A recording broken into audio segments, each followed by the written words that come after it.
All right, everybody, welcome back to Finding Truth podcast here on the Unscripted Truth TV channel on YouTube. Logan here with Austin once again. And tonight we got a lot of topics to cover. Obviously, anybody who's, not currently in a deep underground military base under their bed with earplugs in, under a rock, on a frog, on a log in the bottom of the sea, knows that California is on fire, and we'll get to that and some of the mockery, some of the jokes, but also some of the real life consequences to allowing the Jesuits and the Catholic Church and these orders control our weather and control the world around us as we see it. We'll get into that. Um, I think we'll do a little bit of we'll juxtapose that with a little bit of mindless sports because we have, of course, the wild card weekend taking place, and we'll talk about some of that. Um, but then, also juxtaposing fire is we have the opposite of that with ice. So yeah, I'm sure somebody's seen the graphic of half the West Coast on fire and the East Coast is covered in ice. I don't think that's an accident. But we'll talk about the two winter storms. They're hammering the eastern, middle to eastern United States, Blair and Cora. Then we'll also get into a little bit of a more conspiratorial side of a story. It actually is one that's been running, uh, and it's kind of been quieted by those, the winter storm and the fire, but the fog, the strange fog that's been enveloping a lot of different countries and especially the United States with how conspiracy minded, not saying that's a bad thing, people have become and TikTok oriented, everybody thinks any fog is the fog, but it has been a lot more prevalent recently. And we thought we'd get into that with a little bit of a breakdown of a couple of the pop culture um, movies and things like that have pre-programmed us for what could be, or is happening right now. And then we'll also talk about the 7-1 earthquake on 1/7 and just talk about how, I mean, just that right in and of itself deserves, a mic drop. But we'll get into it and we'll look a little bit more into it, see if there's more to it than that. And then I think we have a couple more um, short mentions of stories. There was a grounded airplane in Atlanta and things of that sort. But without further ado, I'll kick it down to Austin to get things going. How's it going, buddy? It's going pretty good. Yeah, it's been a pretty eventful week again. What we kind of were expecting. It's been pretty crazy on all levels. Kind of what we were saying. Um, of course, it's interesting too. Like I was saying before, next week will be a very interesting episode too because it's on the 119, the day before the inauguration. So you get the 119 and the 9/11. So pretty two big episodes. Tonight and tomorrow night back to or next week back to back. And it's crazy. Yeah, these all these things going on right now. A lot of things kind of. One of the things I forgot to mention last week was the fog. I guess my mind got a little foggy, but nice. happens from time to time. But yeah, the poisonous fog supposedly, or what people are saying. People are saying all these things about it. It's kind of the same thing with this winter storm that it's not normal. And I don't, it's kind of weird because usually here in Washington, we get like fog. I know last year we had some pretty bad fog. This year we really haven't had any, at least not too bad. But yeah, I can't say. I don't know how it's been that down there in Portland if you've experienced any of the fog, um, or you know how it's kind of gone down there this winter. But from what some people are saying, they're saying it. The air just it smells like toxic. It has a heavy it's like heavy, it's dense, thick, and it's supposedly like staying like all day too. It's like there from like morning to night some places. um some people are wondering, too, like, are the drones kind of like spraying in this fog, or something else kind of making this happen? Um, I seen something too on some kind of like off grid living thing that there was like some birds or quails that were supposedly dying too from it. I don't know if that is like how legit that is, but it very well could be. I mean, I wouldn't be surprised at all if this, who knows, is this to, people are saying it's also getting people sick. Um, People are getting like flu-like symptoms like COVID. Um, it's just kind of a weird. Some people are saying it's making them feel tired, fatigued. Um, and they're saying too, it's kind of got like this like metallic smell to it. And it seems to like move like it kind of it's appearing to move like it's alive. Just kind of things people are saying. It's pretty because I looked too this week too, some things I found interesting. I don't know, I don't think I've seen either of the Fog movies, the one that came out in 1980, the one that came out in 2005. But there's been some pretty interesting things with those movies. And even just the word you know fog, it's got the 19 right in it. It's got the chaos number. um 28, a perfect number. um but yeah, the first so there was the two Fog movies, and it's interesting that they're what I kind of found interesting is how the first one in 1980 was 45 years ago, and then that's the square root. The 45 is square root of 2025. Mhm. And then the Fog, the one that was released in 2005, that was 20 years ago. And of course, 2005 breaks down to 25, and then 2005 was 25 years before 1980. Um, and the 2005 Fog movie is currently 19 years old, but it will turn 20 here in October. Um, it's kind of interesting too. It's kind of made by the same people uh, that were behind it. Like I said, I don't think I've seen either of these movies. I remember the Fog though being shown on TV. Think I did see the 2005 one. My like I said, my sister used to rent a ton of movies from the library, and I'm pretty sure I've seen this. It has the actor who was like in Smallville. I'm almost positive I've seen this movie at some point, though I don't remember any of it. Yeah, I definitely seen the commercials. I remember that. I just don't think I maybe have ever seen it. And I'm pretty sure I'd never seen the first one either, although I may have heard of it as well. Um, but it's interesting that these two movies, like I said, how they kind of have the 25 in the narratives, and like I said, is this, the Fog could be making people sick with the flu. Is this what they're Mhm. doing with it? It's hard to say. Um, and like I said, I can't say I've seen it here, and I would expect to kind of see this out in Washington. I know some people have said. I thought I seen someone make a video in Seattle saying they seen it or experienced it. I'm not sure, but I've been waiting to kind of see it myself. But it's interesting. The director for the 2005, Rupert Wainwright. He's got a interesting gematria too. He's got the 90, 95, and the 94. Such an interesting name too. And then you Okay. got the 1980 director, John Carpenter. He's got the 69 like Illuminati. Um, Oh yeah, he's a famous director. I know he's directed a lot of things. I'm sure if I pulled up his IMDb, it'd be a big old page. oh yeah, yeah. There's some of the. I know there's like it's made by like the same people. So it's kind of like a remake. Mhm.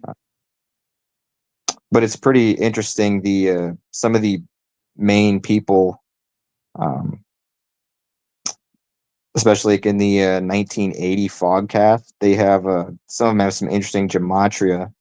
Um, there's one person named like Adrian Barbu, um, and they got the 120 like Illuminati. Um, And that's in which?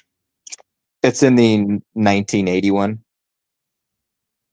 Oh, is that like a character's name?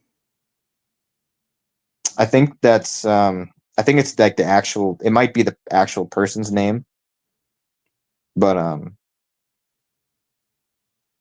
because I know it's No. different. There's different actors for the movie, but I know the people that were behind the movie were like the same people. Oh, I see. I might just need to find where they list those people. I wonder if it was like it says the writers.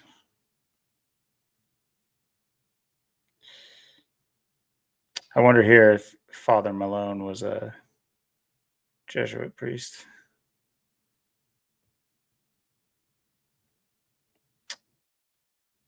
Oh, here we go. Okay, here we go. Oh, that's weird.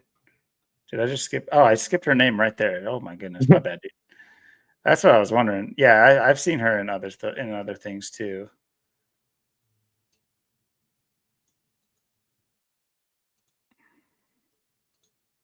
Yeah, they always have to have the best names for these movies too. They always got to have these.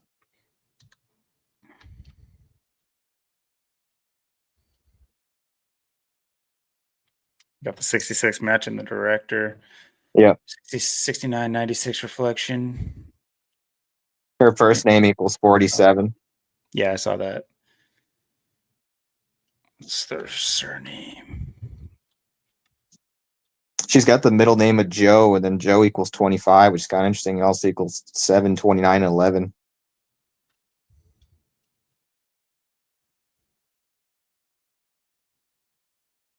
Is that 25 again? Oops. Jamie Curtis too, or Jamie Lee Curtis is Mhm. full name. He's got the 60. It's like the 60th election. Um, Lee's got the 59.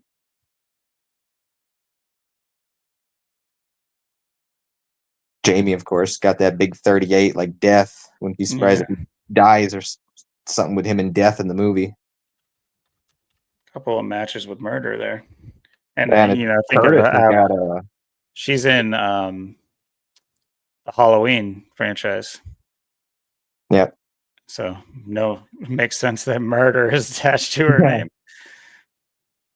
Yeah, Curtis. I mean, look at that. I mean, you got the 27, the 72, the 45, the 90. Ritual numbers.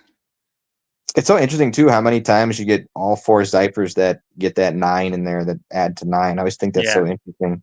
Mm-hmm. Also, I mean, think of like schooling, how they want you to learn your 9 times multiply so bad. Oh, If you don't learn anything else in school, learn this. That's how I always felt like it. I never had a problem with math, but I remember how much they jammed that down your throat.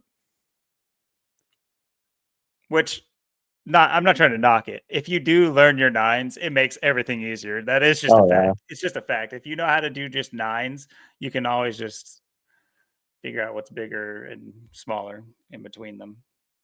Anyway, That's like if you're good at football and you get a touchdown, it's like, oh, I just gave 7, 7, 7, 7. And people just go by 7, then you learn 7. And speaking of Commanders with the ball, ooh, in field goal range with a minute left. Not looking good for Tampa Bay. Looking like I'm about to be 4 out of 5 with my picks. I missed on I threw a upset in there, the Baltimore upset, but that didn't come through. Oops. yeah, Russell Wilson doing the Russell Wilson. Mm-hmm. Why did I put any faith in him? Oh my god. What kind of fool? I should have known. I used to be a Seahawks fan. What am I thinking?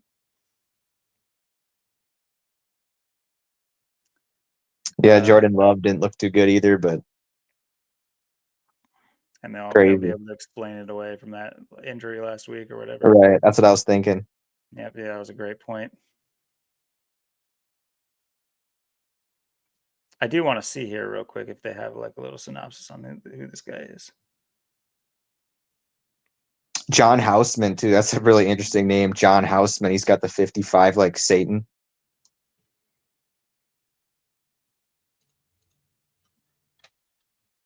Lots of Houseman's got Johns. Houseman's got the 33 and the 120. The Houseman. Sounds like a, yeah, there you go. Masonry numbers for sure. It almost sounds like a title of somebody in a Masonic lodge, the Houseman. It's Yeah. like maybe he's the guy who comes up behind you with the pointy stick when you got your titty out and the blindfolded. I can't get over that. But anyway, Like, I'm bringing the house, man. bringing I'm bringing down the the whole house, house. man. Oh man. Uh yeah, I Oh wanted to yeah, and another person too, Jeanette Helen Morrison has the 322 in her name. did she change her name from Jeanette Lee? Is that this lady? That's Janet.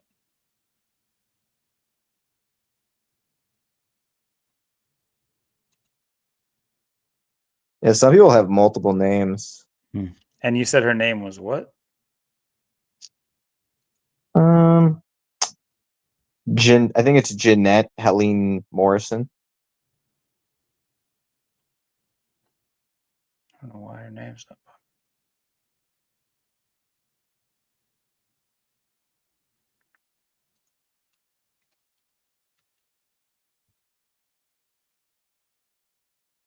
Sorry, say it one more time. Jeanette Helene Morrison. It's Helene. Jeez. Could not keep on to that. or Helen.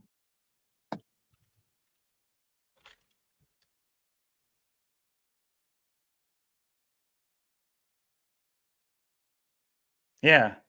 That's so weird. I mean, that's a good catch there. Like they didn't even make it obvious that this was the same person either. It's like why not? As George Bush's birthday. I don't know. I don't know if that has anything to do with anything, but just pointing it out. All right. Yeah, these people's names, just you can't help but laugh. Well, and just look at the name of Helen. I mean, you got the 19 right in there. You got the 44, 26, the big Cobain, the 91, 19. So 44, like Kill, just like Cobain. You got the 44 and the 26. She was born in 27.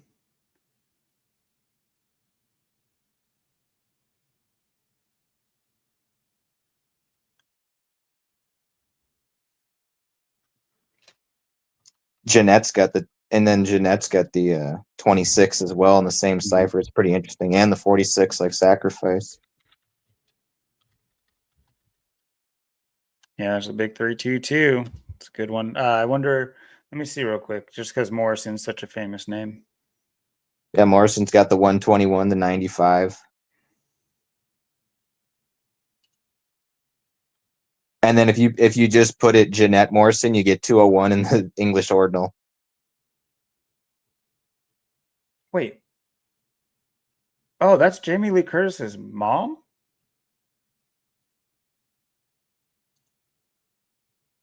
They were in the same movie together. That's her mom.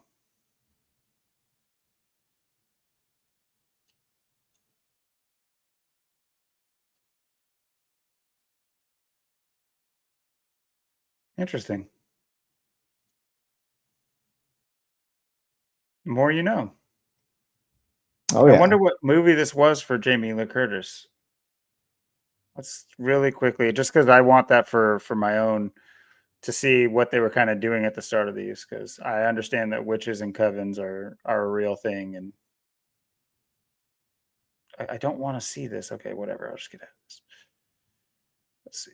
Oh no, True Lies was probably her first movie. Maybe, maybe not. I don't know.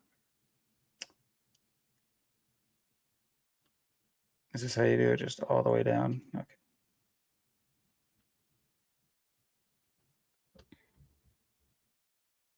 TV series, TV series, TV series. Oh, she was in Charlie's Angels. So Halloween was her first movie. So The Fog was only 2 years into her movie career. It was actually her second movie was The Fog with her mom. It's crazy. Interesting. It's just so weird. Like, why is she Jamie Lee Curtis? Did she marry into that name? See, these are things that and as far as I know, she wasn't married.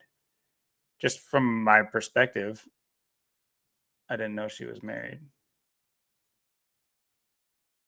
Maybe it's because she looks like that. I don't know. Maybe it's because she's always looked like that. Oh, she is married since '84. So before she was married, she went by Jamie Lee Curtis. It's not like her husband's name is Curtis. Oh, her dad's name is Curtis. Okay. So her mom didn't take her dad's name as is normal in Hollywood. I think that's another thing that we could have added to that conversation we had about Hollywood the other night. Is just like, not to say that you should take the man's name or whatever. I do think you should, but generally I just think it's cooler. Anyway, it's just a weird thought I have about it. But what I will say honestly, I think it when it's a responsibility both ways. It's it's the woman showing that she's willing to give something up, like the name part of the relationship, and it's the man's promise to make that name mean something for that child. So it's, I think, you see all the like deadbeat dads nowadays, and it's just like, you did that to your own name, you idiot. You just said, hey, stamp my name on it, and then like, turn it into, have it, have the chances be slim that it, you know, not that your name should mean all that much necessarily, but you have all now you have all these. You look at these homeless people on the streets. Look at their parental situations. Uh, Drug use in minors is insane. Um, yeah, it's so yeah. The way I view it is that the woman is not giving something up necessarily, but it's like it's a mutual exchange. It's saying, here, you can take the responsibility of the name, but in doing so, you have to treat it as a responsibility. I'm not just giving the name, my name's not just going in the garbage, and yours is, there for no reason. You have to make it worth it. It's like an exchange. I could definitely write that out better if I thought about it. I just, this is maybe the first time I've actually ever said that, but that is what I feel about it. So I think I've only ever thought that when I've heard arguments about like women shouldn't take the names of men or whatever, or the children shouldn't. Yeah, it's Anyway, an interesting concept. speaking of, there it is. 2320. And I mean, that's not a small thing for next week. I mean, basically a week from now with Washington and the Commanders. I mean, and Big Trumpy coming back. mhm. That's huge symbolism with these games.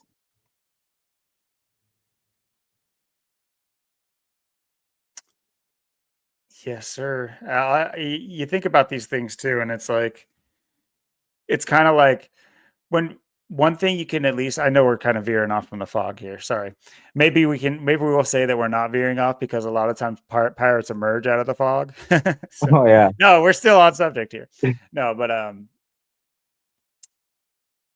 what they like to do, we were talking about this last week, how they gave Seattle basically what is it, a fake feeling of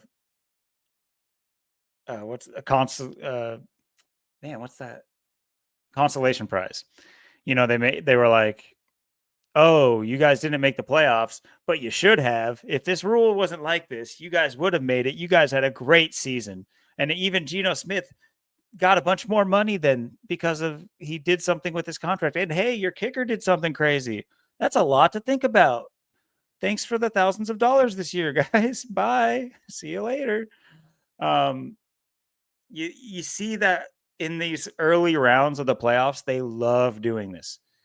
They love because at the end of the day, it's not like they're looking to have Tampa Bay fans disown them. They want at the end of the day, it's about making money. And I will not primarily, if you understand what money is, that makes sense. But that's not my stance. It's not about everything's about money. The money is more is the control system. It is the thing they use to control the more important thing, which is your energy, your emotions, all those other things. I mean, one of these days, everybody, like I'm young enough, I should say. Austin's even younger than me, and he's learning it, which is huge because you're going to sit down and you're going to realize that there's no thing that was ever more important than your emotions, your self control, all these other things. You're going to sit down and wish you harnessed those when you could. That's just it's just factual for every single person. They either learn it early on, whether or not they know occult knowledge or any of this crap. I think it's something that you can learn just by like not being so far into worldly things that it's going to take an act of God to pull you out. That's why it's so sad looking at the streets nowadays because these people need an act of God. They need something to literally flip an entire switch to change them at the core of who they are. This isn't something that they can just, go work on every couple days. Like, some people have those issues. Not to say that you should take a couple days to do it, but anyway, what are your thoughts on that? No, 100%.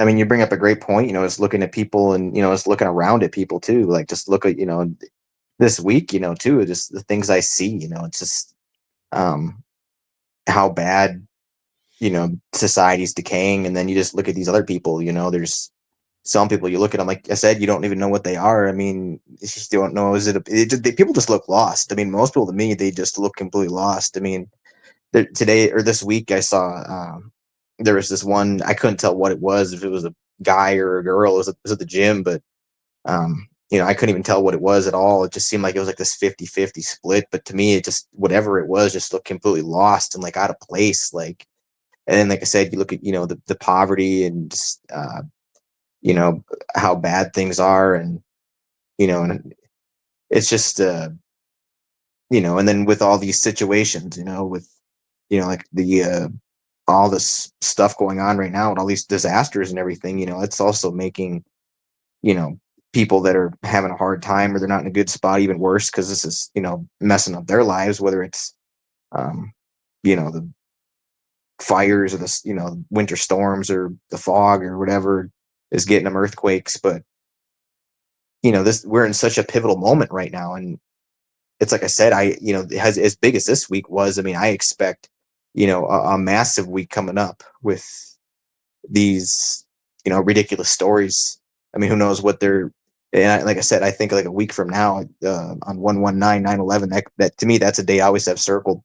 But to me, this year seems like it's might be a bigger day than we think. So I think watch out for that day. But yeah, just the way they're I mean, 2025 is what we said we were going over the cliff, and here we are. I mean, we're not even 2 weeks in yet, but you can just see where it's just unbelievable. You look around, it's just it was unbelievable too, because tonight I was on my way home, and it's just like uh I just had to get on the highway, and I was doing like 50, and this truck just pulls out right in front of me, leaving the gas station. I'm on, on my way home. I'm thinking, oh, I got this in the bag, and this big pickup truck just pulls out and just literally should have took me out. Like, they gunned at the last second. I just pulled the wheel, yanked the wheel to the right as hard as I could. I slammed on the brakes, but I should have hit him. I mean, I couldn't believe I got out of that one. And then it's just like I watched the car behind me, and I'm pretty sure they were expecting me to get hit and be in the accident. They probably couldn't believe I got out of it. But I'm dodging people constantly. It's just like on Black Friday where I had to dodge that wreck and the car was flying right into my face, and then I had a truck just pull out. I'm doing 50 right in my face today. So it's like the way people drive, the way where society is, um, and just how many just there's just people just look so bad right now. I mean, I've never seen people look so bad. I mean, I this week to me, I've seen so many just obese people and people that just seem beat down, and um, I don't know. It's just rapidly decaying at such a fast pace. Um, and I'm sure you see it every day too in your own life too down there. I mean, You got a little bit of the taste of what I've spoken about uh, coming down and hanging out. You saw I mean, I would say it's twice as bad just in the small amount of time since you were last here. And that's it's on a like it just for a month they're allowed to be there, then they get booted out. Then they're back within a month, and then they're allowed to be there another few couple months or whatever, and then they get booted out. And but in the month that they're here, you get to see some things. And another funny part about that is that was when my kid was still in school. Now he's doing online stuff. That was his bus stop, and actually had to pull a knife on a guy at that bus stop one time because I was which is another thing that maybe a story for another day. Calling out parents, I've thought about this because I have so many thoughts about it. Then again, you don't have kids, but that doesn't mean you can't be part of a conversation. That's not how conversations work. I know that's how conversations for everybody else works, but we're gonna work on changing that. That you don't have to be a part of a stupid group in order to make a comment on it. That's just like the downfall of part of the downfall of us as a species, if you want to call us that. Um, is that you have to be privy to all the ins and outs to make a comment about something that you perceive or that you've seen or that you know to be true or whatever. It's just it's so annoying to me. But yeah, guys, I don't think we're gonna stick on this too much longer, the sports aspect of it, but don't succumb to this. If you use it for betting or if there's even thoughts about that we could have.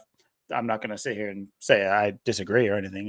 It is what it is. Do whatever you got to do. But just as long as that's not, I mean, because I guess I wasn't a hardcore because I've now seen hardcore a lot more of a fan, but I was, a, a too big of a fan for what any human should be of sports in general. And it's one thing to be a fan of the actual game. It's another to be a fan of these fake leagues, these obvious choreographed leagues.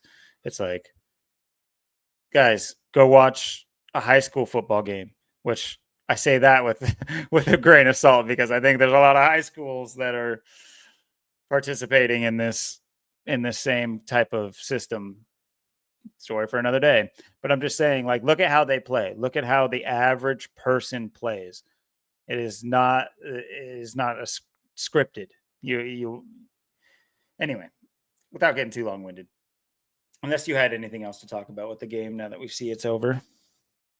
well, like I said, I was looking at even at the halftime, it was tied 10-10 and both quarterbacks had one touchdown for 108 yards. I mean, just shows you how this is one of those games that was going to be, close and they wanted to keep people tuned in, and then tomorrow, of course, you got the Vikings to finish up wild card week. That'll be an interesting game with LA. One of the LA teams just got knocked out, and then you got this LA team that, might get knocked out too. So kind of interesting with the, everything going on as well. So that'll be a game we'll have to check in, see how that one goes too.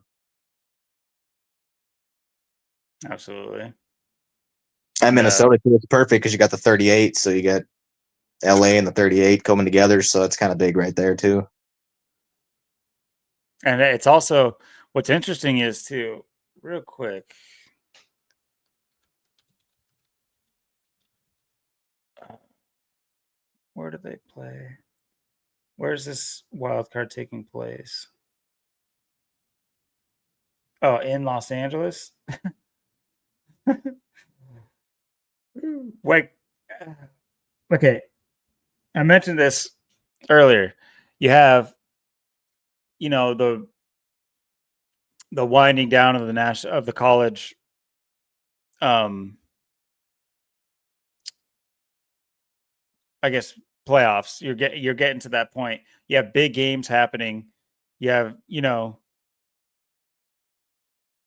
Asheville happens, the huge flood that devastated that town, and that 2 days later you're having ESPN broadcasters on ESPN Game Day in North Carolina, or maybe it was South.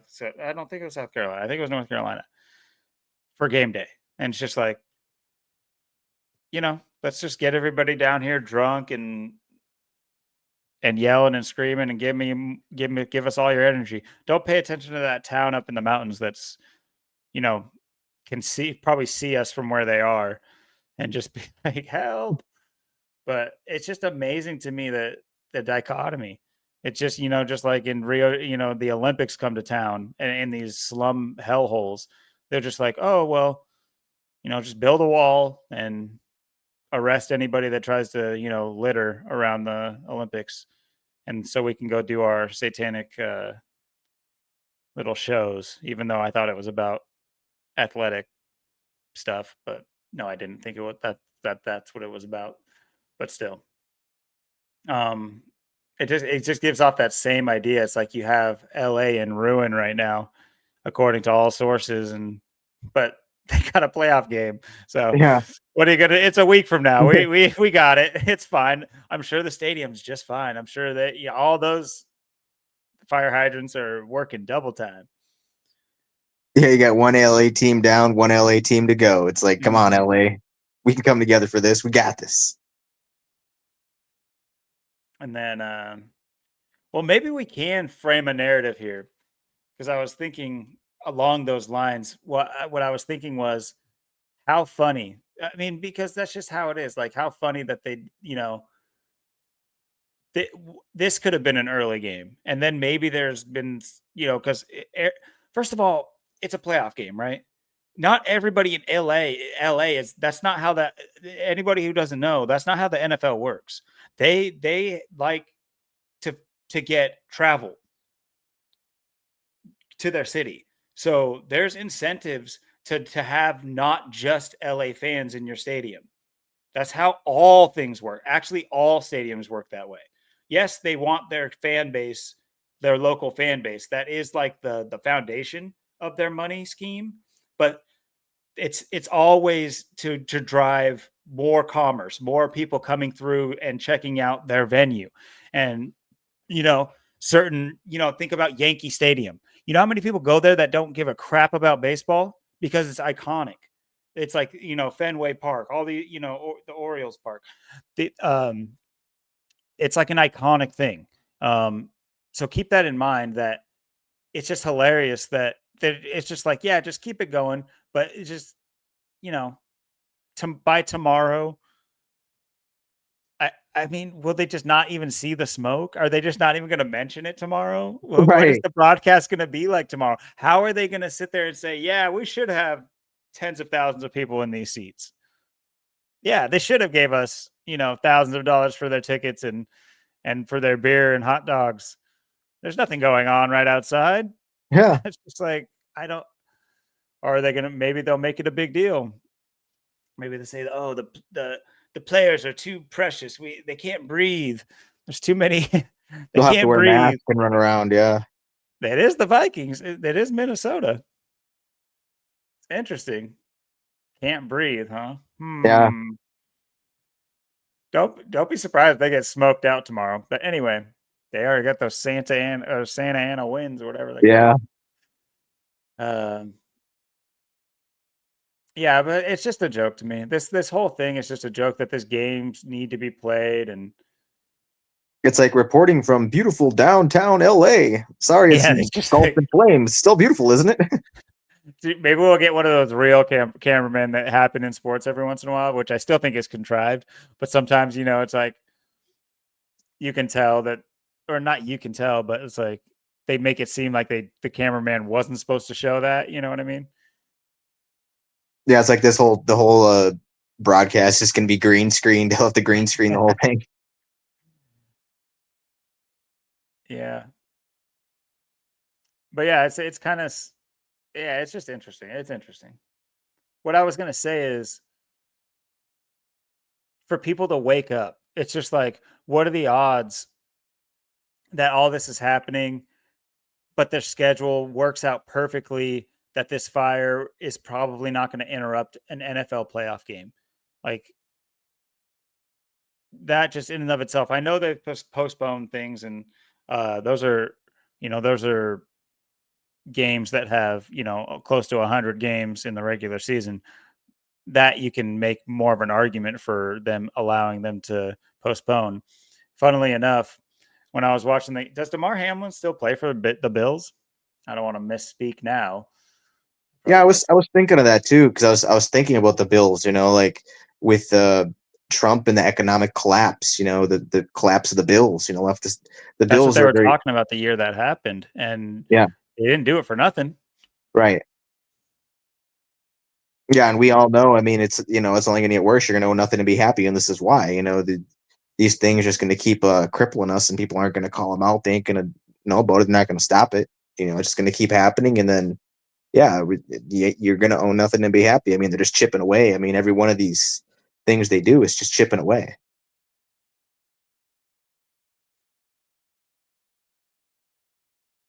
I had a thought for a second, but it might not be correct. But yeah, yeah, no, 100%. Uh, they've been. What did Biden go in there and say? It's like it's war. The situation. It's like a warlike situation. I think that's what he said today. Yeah. It's just like, oh, hmm. He's just a geriatric old man. Don't listen to him. He's almost out of there. Well, why is he? It's just like, first of all, I think that there should be something like that to where presidents shouldn't be able to do anything their last like month in office.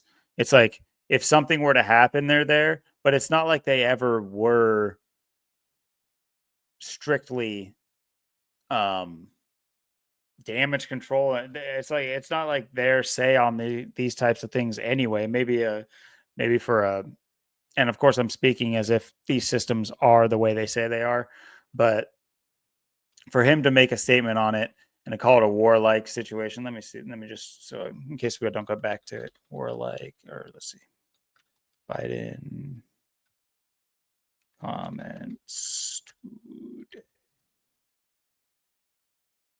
What?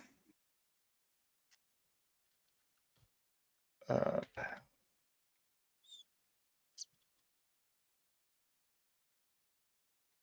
okay. Wait, he says fire away. Let's go, dude. I'm riding with Biden all the way to the end. I don't care. That's kind of been me and my son's funny, like anti-reality thing where we're just like, you know what? Actually, Biden's pretty funny. So let's just rock with Biden for a while. He's funny. It's like one more week, Biden. You can just coast on through. Mhm. Say bye to Biden.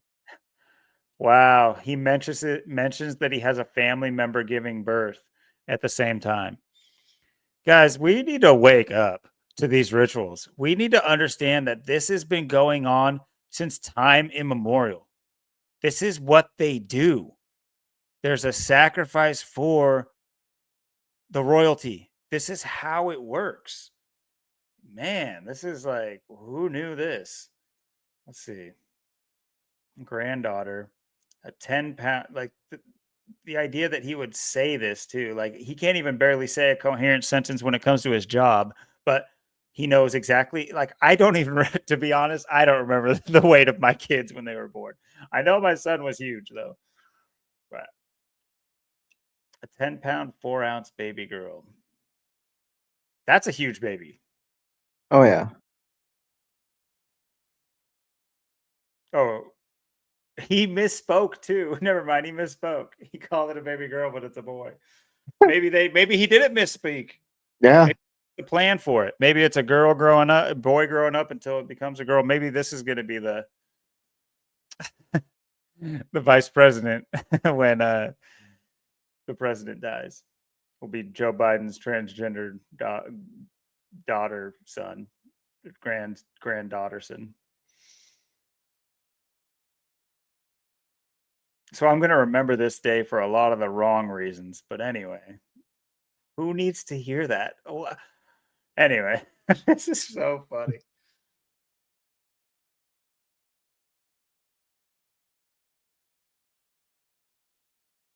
Wow, this is just them just blowing smoke up their own ass. But that's not the point. There was a quote that he said it was that's hilarious that he said fire away. Maybe we should just look up the manuscript later, but maybe just Palisades. Is that what I looked up that said that? Sorry for this.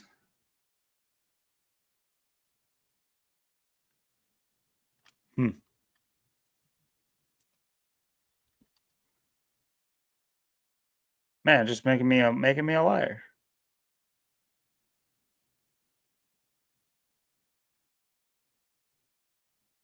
Uh,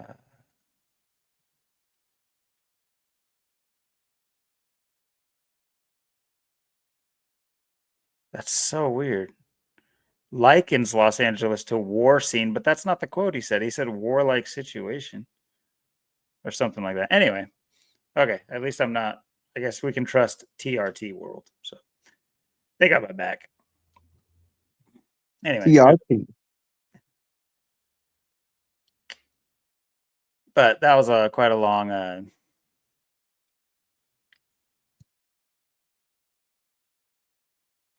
whatever you want to call it, detour.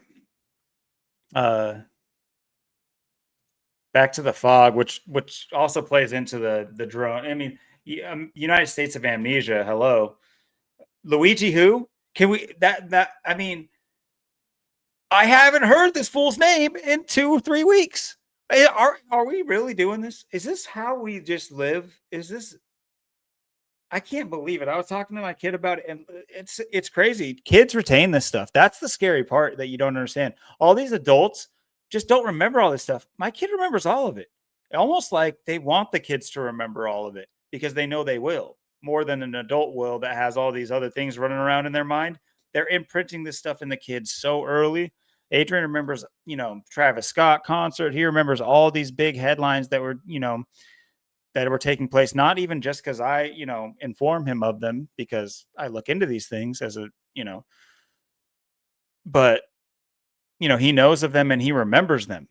Whereas, the average, adult doesn't even remember what they ate for breakfast. They just remember they bought it in a drive-through and that's about it. Or Yeah, the kids are so much susceptible to things. I mean, adults are just stuck in their ways. I mean, older people that they ain't gonna want to change. I mean, why is someone that's 60, 70 years old want to change or learn anything? I mean, they're on their way out the door, so they're not going to be susceptible like kids. Younger people that are coming into the world and learning and growing. I mean, that's going to be that's the whole thing. That's how they target the youth so much. Just look at how the youth has changed, and my lifetime it's completely different. I mean, they did that in 30 years. That's a pretty short amount of time to make that big of an impact. Yeah, I couldn't have said it better myself. That's very poignant. And yeah, it's sad that we have allowed it, honestly. I mean, I had my own personal shame for not even just for not, waking up to these things. And to an extent, I think we all, like I said this before, I think we're all more awake than we give ourselves credit for. But if you take credit for being awake, you take the responsibility for all last week, all last month, all last year, the year before that, the year before that. Every moment you've been, you know, hip to the game, if you, for lack of a better term, you have to take credit for it. You have to take responsibility and say, yeah, I know. I just I kept hitting snooze. That's all that I knew that I should have been doing something else. I just kept hitting snooze because I liked doing what I was doing. And you got to come to terms with that and get over it. You not just get over it, but work out of it. It's not something that's easy, but the longer you wait, like you just mentioned, a 60 or 70-year-old, who says, whoever put the cap on that? Society has. Did somebody come up to you directly and tell you to stop learning? No. And that is how it works. As I can remember, even my grandparents, not so much my grandma, but my married into grandparents and just the average grandparents, I would say. I'm not trying to be rude to anybody's mom or grandma or anything like that, but take a look at them yourself. Nobody's above criticism or anything like that. Just why are it's like yes, and you could look. I think a lot of grandparents have it together to an extent too. They do better than the average person, average middle-aged person or younger person today has that opportunity to do that, and that's a whole nother good on you for that. But you don't need to stop. It's not just about the holidays from here on out in your life. That's not all that the world is. Um, and you do see a lot of them do tend to gravitate towards nature near the end of their life, even if it's like something like an RV or something like that. I've seen that a lot too, and I'm Oh not yeah. gonna hate. I'm not gonna hate on that. Yeah, it's probably it's not only better for your health as far as like breathing, but yeah, it's but you be stuffed into a even if it's a big house. That my point being is there's no cap on learning and evolving um, as a person. One thing, maybe we could look into this because I don't know. God forbid, there's some other scamdemic in the works that locks down these things again. And but maybe before that happens, we can find somewhere that's like an old folks' home.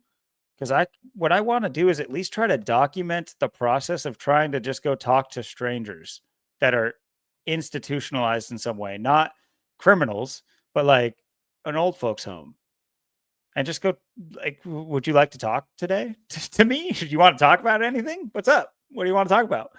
And is that possible? Like you would think it'd be possible because they're sovereign people. They're not like. I mean, I would think the only real thing would be that we would be considered potential threats, but it's not. And I don't think it'll work out in places that people are like kids are paying their parents to be at. But as far as like just like other old folks' homes where it's not that situation, because sometimes you'll see it in movies, like you just walk in. It's like, oh, go and walk in. There's just some old people in there. Just go in there. It's just where they live. Just go in there. I don't think that's like that anymore, or if it ever was, maybe. But I do. Uh, I think just for as a philosophical part of my brain, I want to.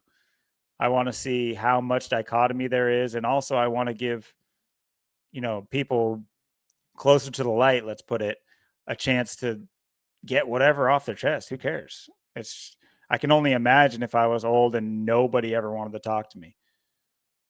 It's just a crazy thought. I'm not super sentimental or sad about things.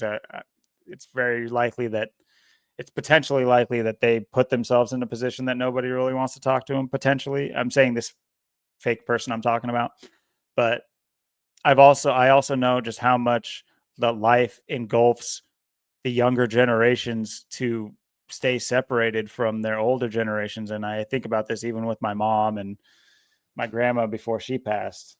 Uh, I try not to think about it with any kind of regret, but it does creep in. And it's simple things like just a conversation can lead to something bigger. But I think as a potential, maybe putting my money where my mouth is and practicing what I preach, we should potentially, or me, uh, find something like that, some sort of old folks home that accepts people just coming in to gab with the old folks and see what they're about, and maybe we can document it, or at the very least, maybe take notes if they're not comfortable with video. But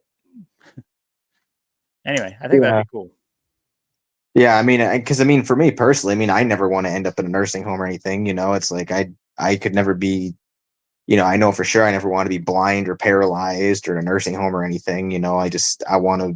So for like to be in that position, it's um I mean, I know a lot of the people that are in those positions, they're a lot of them are not happy and miserable. In some places they treat them like shit too. Some places they're treated really bad. So um it's just kind of it's just kind of a sad situation for some of those people. And like you said, some of them, who knows, how they really ended up in there, or what got them in there either. But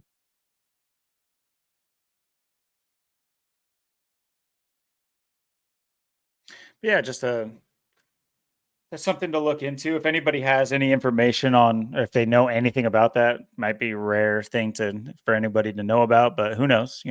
It's crazy. It's crazy. You learn there's less degrees of separation between people every single time you come into contact with new people. You find out that we're not all as disconnected as we think we are. But in case anybody already forgot what we were talking about 45 minutes ago, the fog. And also, I'll preface this too, because we didn't, I mean, you did mention it and everything. I did bring up this article, but in case anybody's, because they have kind of buried this with all the other newer stories, but there's a mysterious fog likened to the chemical fog in some ways that the Ohio train derailment caused. So there was a lot of speculation on that, but this is also paired along with the drones that had been. So these two stories kind of conflated because naturally people, and I'm not saying they're wrong either. Either way, any kind of skeptical nature is it's a good place to start in my opinion. But basically, you have this thick, heavy fog coming into places, and I'm not exactly sure. I didn't do enough research to see exactly what towns these were more prevalently happening in. I know you asked me about my city or my state, and I do believe that Oregon was one of the ones that they listed as being conspiratorially heavier fog than normal. Um, and not just heavy fog, but the odor, the making people sick, their eyes irritated, all these other things. And so that's what we're talking about. We're talking about this other type of fog that people have, it's made the rounds on TikTok. It's become a big story up until just a few days ago, honestly, where it kind of like died down with the fires and the other snowstorm and other things. But it's been, like I said, it's been conflated with the drones. Um, and just like the internet does, it takes, something that might have truth to it and might be truthful, and it, puts it through the ringer, and when it comes out the other end, you don't know whether you're even still questioning it or not. Yeah, it's like I almost want to just drop this story just because you'll have people, "Oh my god, it's foggy here. That's it. yeah, It's over. They're getting me now." And they're posting on social media. It's just like, okay, you're making this look stupid. Why would you post this?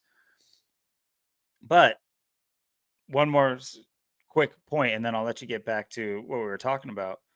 But what one good thing that comes out of this is people do end up doing some form of research, and this popped up out of nowhere. But I know Zach's talked about it, but people, and by all means, please look into this, everybody. Operation Sea Spray, which is admitted to. They say a secret biological warfare experiment. No, it's not. It's admitted to. You can look it up. What it is. It's it was maybe meant to be secret, but it whatever. But yeah, this happened back in 1950, and it talks about spraying chemicals off the coasts of towns, no permission. I think people died, um, respiratory illnesses and everything like that. But please look it up, Operation Sea Spray. I'll say it again, and I could go over this right now, but I don't think we're going to get that derailed. Maybe we'll bring it up another time. Maybe we'll have a mega operation um, show where we start to try to sift through the hundreds of operations that do deserve to have the light shown at them and talked about. um, I know the other side of things, with the fires, this screams one Operation Gomorrah to me, one that I don't think gets brought up enough. um, I think it doesn't get brought up because it happened to Germany, so nobody cares. It happened to Germany back in the Hitler era. so nobody cares. It's good that it happened to them. But yeah, that's all about how the Air Force was able to make a fire tornado, make fire hurricanes and tornadoes with aircraft, with planes. So this is back what they were doing back in anyway, go look it up. Anyway, with that being prefaced, this is the fog we're talking about, and we're equating it to the pre-programming of a couple of movies, aptly named The Fog, and then of course there's another one I think other people have heard of called The Mist. But we'll stay with The Fog because Yeah, we the haven't myth. talked about because we haven't talked about the 2005 one. Anyway, go Yeah, ahead. Sorry. and what's really interesting too, because the 1985 takes place in Northern California, but the 2005 one takes place in Oregon. Mm-hmm. So that's Notice really that. interesting too. Um, and then with you know, the 1981 was released on 2/1.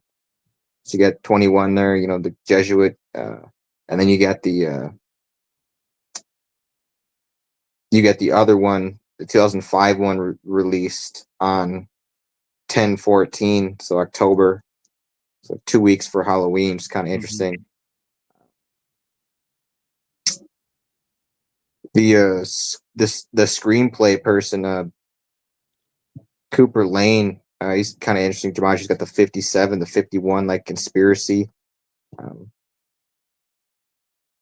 course, Cooper's got the 72, the 27, um, the 90, the 36. Again, another one that where everything equals 9. It's so interesting how many times I see that. Um, Also, just the interesting spelling of his name, Lane with a Y. it's like Lane Staley. Yeah. Lane's got the 57, the 21, the 78, the 24. So he's got some. Lane's a very interesting uh, name. And what's interesting is produced too by David Foster. And David Foster has the 123 and the 51, like conspiracy. Oh yeah. Good one there. Yeah, very interesting. Also the 57 like Cooper Lane Yeah. conspiracy. Oh, well, Cooper Lane has 57 and 51 like conspiracy, just like David Foster. So you got the Yeah. screenplay writer and the producer with conspiracy numbers. With a when it comes to a movie about in the realm of conspiracy, the plot itself is in the realm of conspiracy, and now you have this fog coming in that is being referenced, because people have referenced these movies in relation to the fog. Also, I think Zach did as well, because there are correlations to this. This is how pre-programming works, and pre-programming isn't some strange idea. It's very much proven, I would say, at this point. Yeah. David's got the 95 too. Pretty interesting. Foster's got the 29, 79. Um, Another person in this too is Deborah Hill. She's got the 44 and the 55 in her name. Very interesting. So you got the kill, you got Satan. Let me go back to the IMDb. This is like basically just giving you the whole movie on Wikipedia. It's like, okay.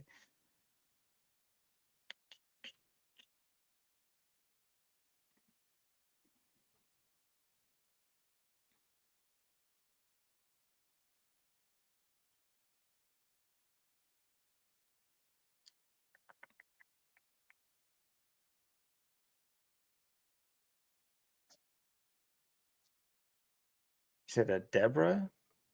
Yeah, she was in on part of making the movie with John Carpenter. Oh, okay.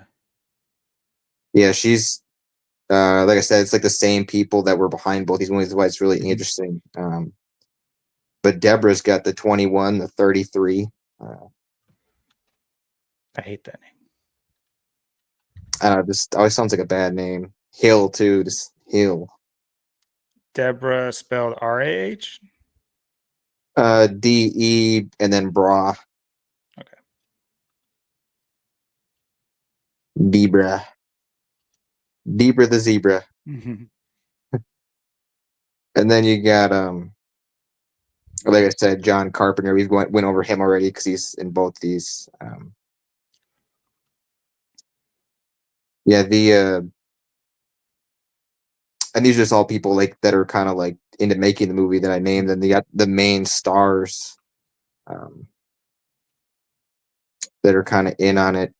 You got you know, Tom Welling or Thomas Welling. He's got the 59. Um,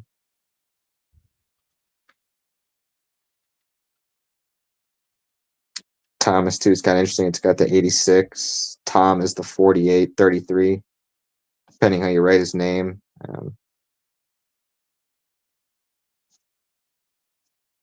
Big Tommy boy. Then you got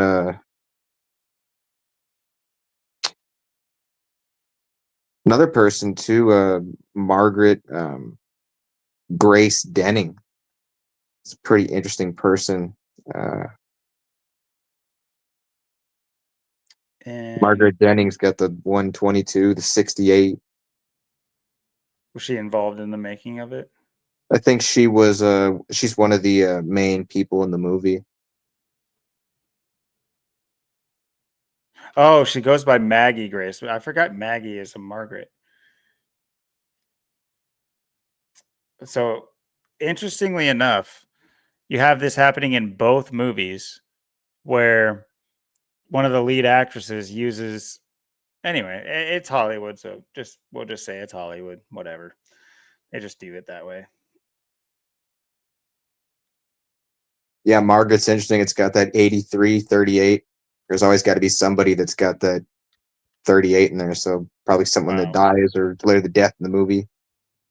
Like you said, Grace is interesting because it's got the 25, like 2025 also equals 29.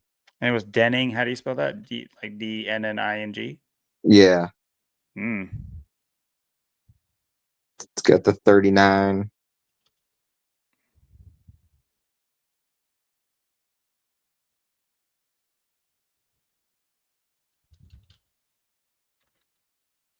I know it's like the last person. It's like Thomas Joseph Welling, and such a these names. Welling.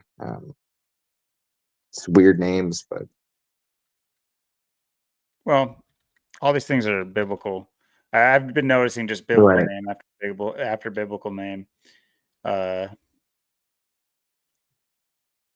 Obviously Thomas, Judas Didymus Thomas from the Bible. You have Joseph. If you don't know who Joseph is in the Bible, Google it. Anyway, uh, it's Jesus' dad. In case anyone doesn't know. Um,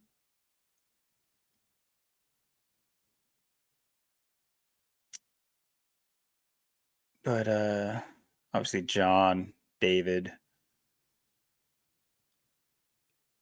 Yeah, one of and these people has a really strange name. It's like Raid Sir Bedzija. It's kind of a weird name. Serbedzija. Sir Bedzija. He's got that 127. Raid's got the 26. Kind of interesting. It's also got the 19, the 28. Raid. He has a cool name. He does. Yeah. Sir Bedzija's got the 45, the 99. And once again, that's another one. Oh, no, I was going to say 99, but then, yeah, there's nines right there, too. And all that's nine. Very interesting. Very similar numbers to Fog. Yep.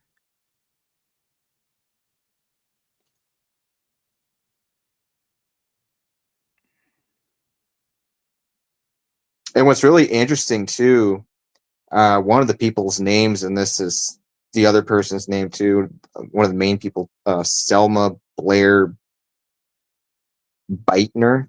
Because I know the name's Selma Blair, but she must have married or something.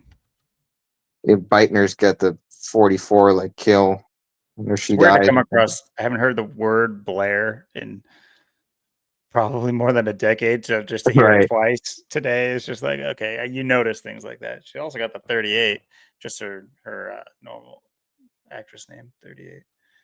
Yep. And you said Beitner. How do you spell that? Uh, it's Beitner. Mm. I'll be biting her later tonight. Beitner.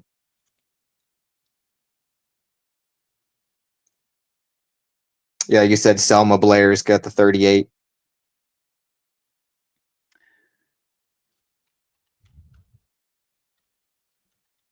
Oh my gosh, can't spell.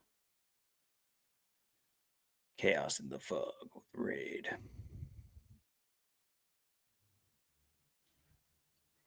Selma.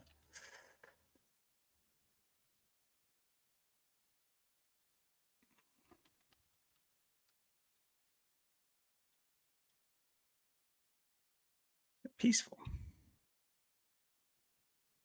Yeah, Blair. It's such an interesting name too. The Blair 42, reflection 24, 93, 39. So you got the reflections back to back. It's pretty Mhm. interesting.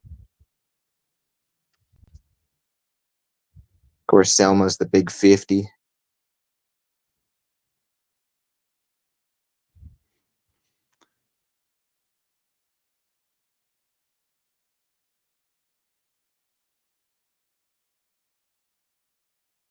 Interesting. Maybe I have not seen this. Like I mean, you have a guy named Christian.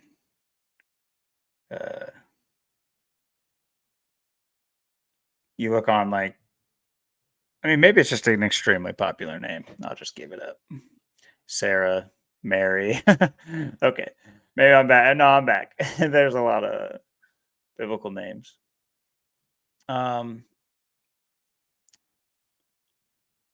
let's see what her name goes by. The way she likes it, or at least IMDb likes it. That's Maggie. It's 33. You got the 120 as well, Yeah, 42. I mean, oops. Think her daddy might be involved in anything? Probably not.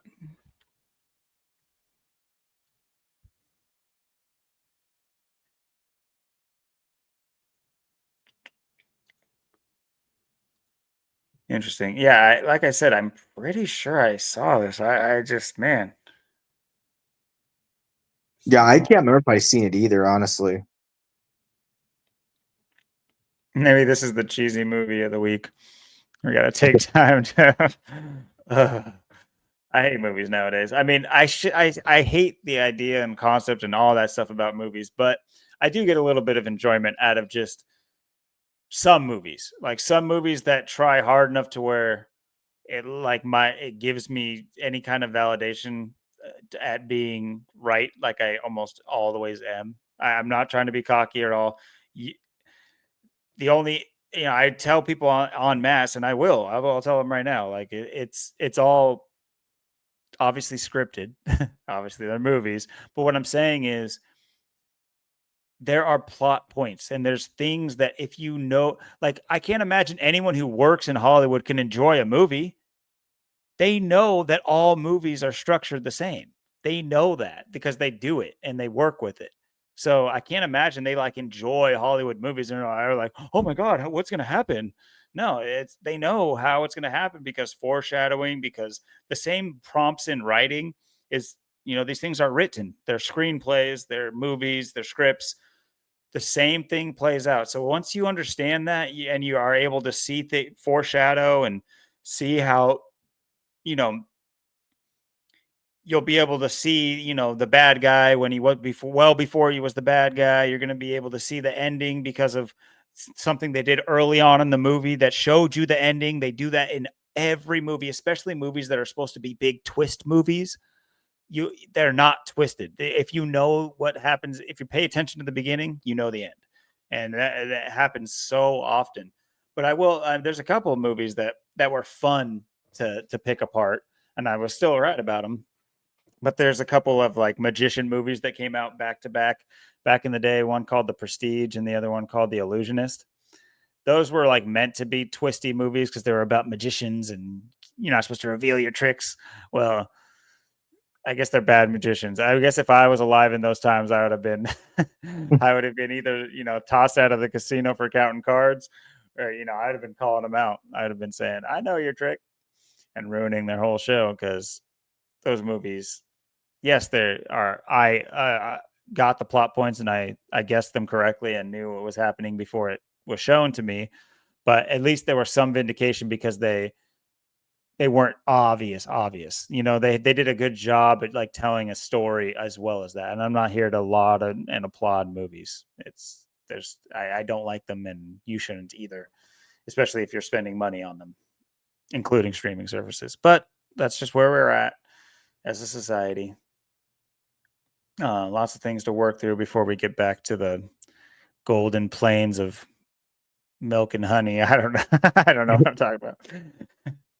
But yeah, as far as this movie goes, I think it might take a watch because I do notice there's a religious theme to it, having to do with I'm assuming some sort of graveyard because it has like past and present, like a family name, the Malones, who were like present on this like ship where this initial thing happened that set a curse upon this town, and now there's current day like priests who like I'm guessing are keeping the secret. I almost feel like I've seen if I haven't seen the movie, once again, I'm ruining it because I'm telling you, I did not read ahead and read the whole ending of the movie. I promise you. I've just skimmed across what you've seen me skim across now. And I feel like I already know exactly what this movie is going to do in every single bit. Just not just because it's a cheesy fake horror movie and they're easy to understand, but for the same reason I was talking about. Just I'm seeing that they're tying this old thing happening with the new thing. I'm sure there'll be a possession involved because we're talking about a curse and spirits. And yeah. One thing I'll point out is they like to show the broken glass. Yeah. Pay attention to that kind of thing. That's a very anyway.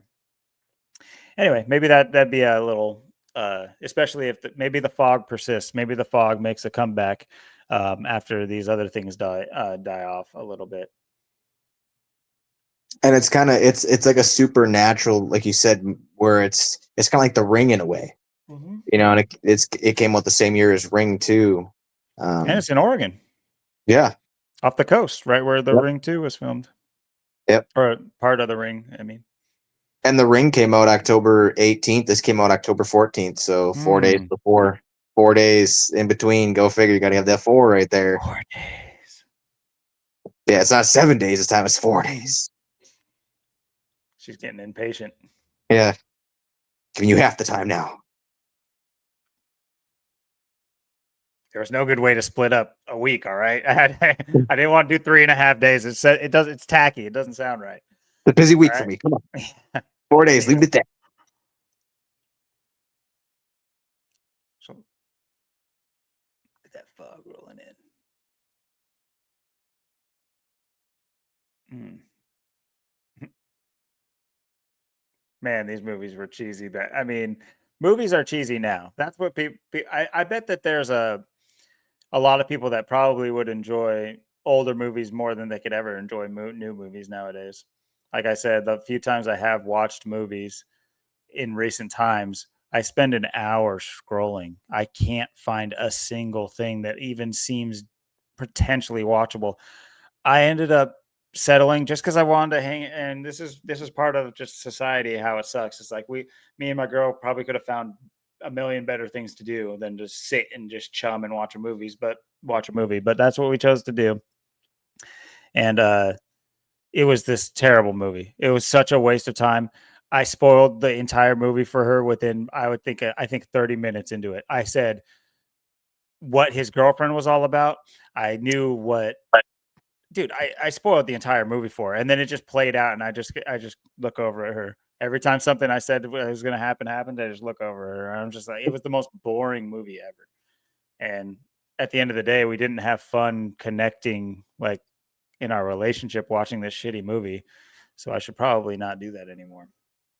and no one probably should use movies as a reason to, or as an excuse to connect with your significant other.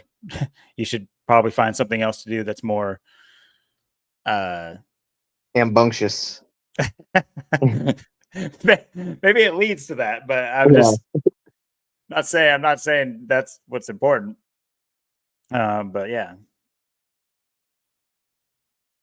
So we have the fog, and then that might be like this one might be an obscure one. I think it is. Like at box office 46 million, so we can kind of compare that to this, which came out 2 years after that. With this box office 57, so it was a little bit more popular. And to be honest, I have seen this movie, and I've heard of this. I've heard of The Mist. I don't know if I've seen this one either. I don't know if I've seen it. it's garbage. But there's it's there might be stuff in there because I watched this back before I was keen on too much stuff. Although I was keen on movies and understanding movies back in the day, but I wasn't keen on our message or just being awake to a lot of the agendas. But this one has more of a, what's that guy's name who does all of the tentacles in the sky monsters, Cthulhu monsters. Love is in his name, I think. Oh, it's right on the tip of my tongue.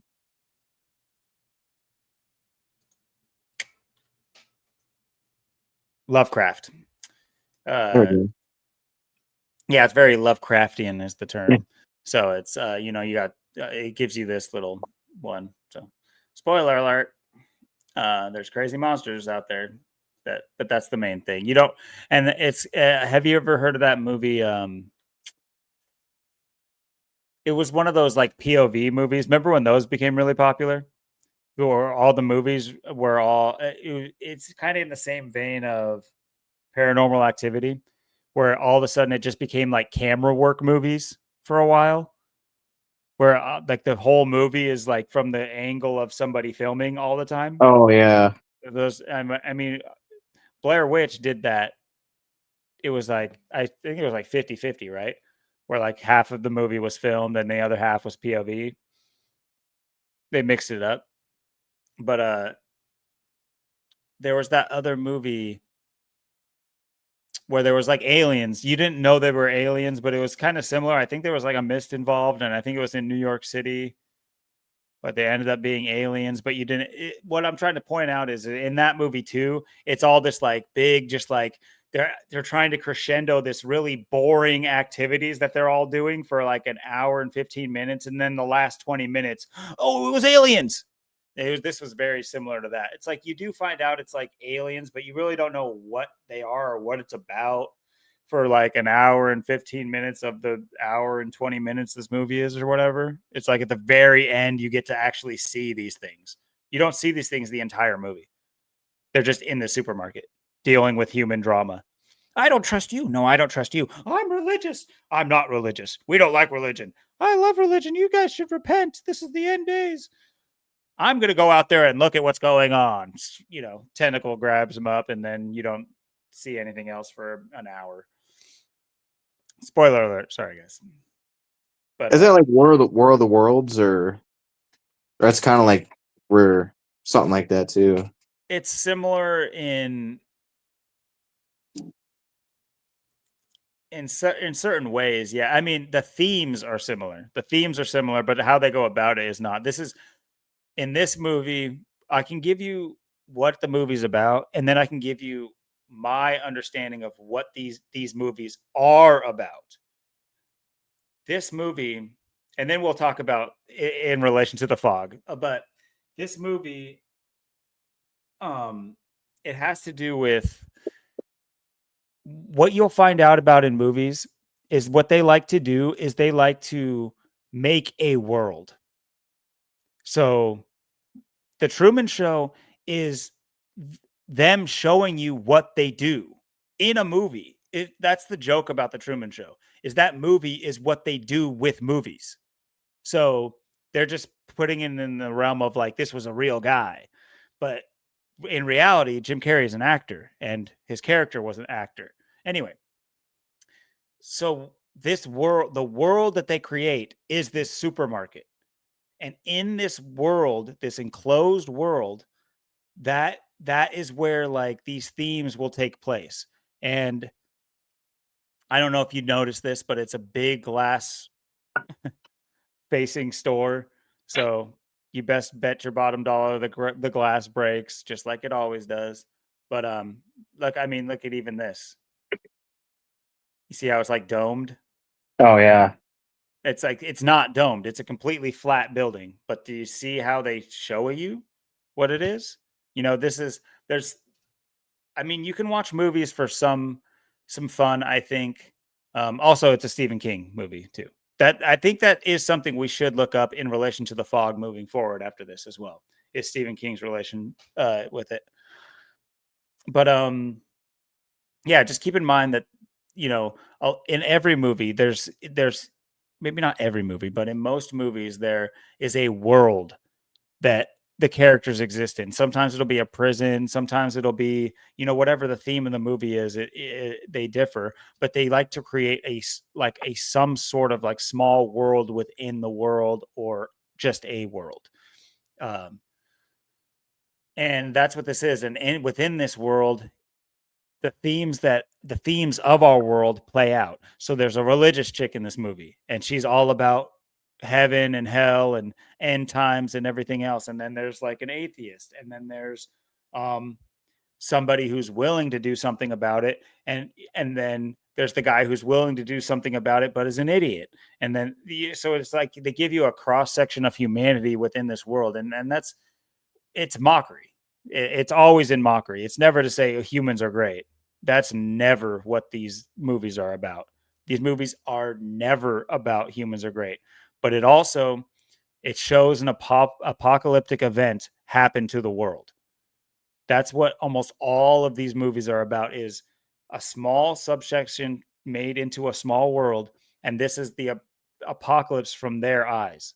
From so they pretend there's nothing else outside in the world. I know this image shows you like, oh, there's other people dealing with it. Look at the burned city. But the whole movie, you don't see anything outside of this store. It's all covered in the fog. You can't even see out past the parking lot at all. So basically, from your perspective, the entire movie, it is just that store and the things that get close enough to the window for you to see. Anyway, so I can get into that on another day, because there is a lot to like understand about different things and different ways to interpret the media and stuff around you, and never to be taken in by it, but to quite the opposite, so that you understand your enemy better, understand what they want you to think about it. Don't think that way about it necessarily, but understand that somebody wants you to think a certain way. They want you to act out a certain way, and this is the stuff they show you in order to get that result. And if you know that, you're all the more empowered to not do that. But also, we shouldn't be taken in their media. But I digress. I've said that enough. So back to the fog aspect. I'm sure you looked into this a little bit more. What'd you find? Oh, the mist or whatever. Hmm. Or yeah, I didn't even look into the mist Oh, actually. let's I take a was look. going to look into it, but I never actually got that far. Okay, let's do it. Because I mean, they have one of the more. This is definitely, I would say, a more star-studded cast. Yeah. Uh, Interestingly enough, just right off the bat, I like. By the way, I'm no movie buff. Like I said, I used to watch movies back when I was in high school. Uh, and then past that, I had a Marvel phase, and other than that, I really haven't been ever a movie buff or waiting for any kind of movies ever. But I will say this: these two characters are on The Walking Dead, interestingly enough, and they put them right next to each other. Um, or were on The Walking Dead, and I didn't really watch that either. My girlfriend's obsessed with it. But this guy, he was in a popular show. I guess I can click on. Oh, he was also in The Punisher. That's right. He had a famous show. And then, oh, apparently he was supposed to be the original Rick Grimes. So you, so I wonder if this guy, if maybe they got the producer of somebody that ended up working on Walking Dead, because these two people are in Walking Dead, and he was supposed to be the main character of The Walking Dead. That's interesting. But also, The Walking Dead is another example of what I was just talking about. Apocalyptic event where you're seeing the world, and if you ever watched that stupid show, I talk about tropes all the time and how easy it. My girlfriend can't stand. She watches it on her phone and stuff, so that I can't be like pointing stuff, annoying her on the TV, because I'll be like on my computer and I'll be like end up like listening to it because it's just so ridiculous, and I'll just be like, I'll just tell her, I'm like, that guy's gonna turn on him. That guy's gonna get bit, or whatever, and she's just like, shut up. But yeah, anyway, sorry. I have been yapping. Let's see what 3.3. Look at that. where was that? On the Oh. on the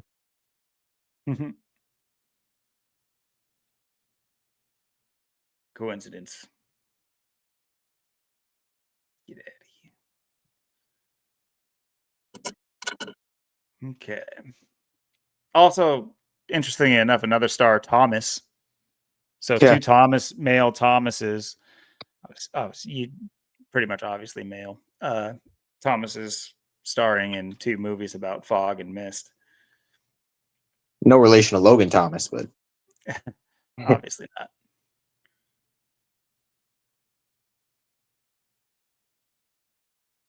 This guy gets. This guy is the guy who works at the mart, and he gets eaten up. Like, I think first.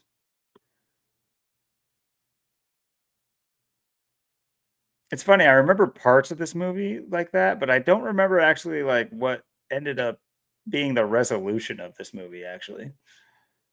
So, but it's star-studded, like, there's a lot of, like, popular actors and stuff in this.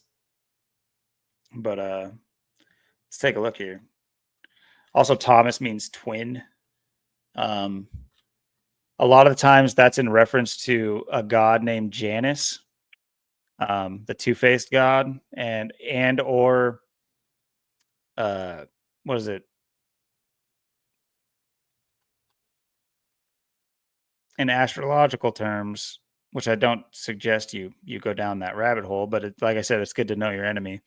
Not saying everything astrological is your enemy, but as far as holding it in any kind of esteem, I think there is something witchcraft related about that. Um,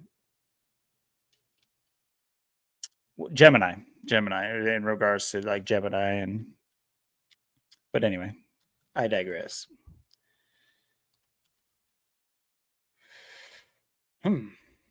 Wasn't Fog 34? I wonder. Well, let's skip that out of the way then. Let's see the Mist. Okay, got the 94, the 95.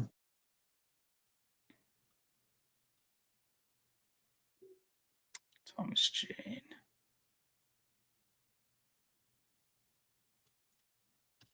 What a name,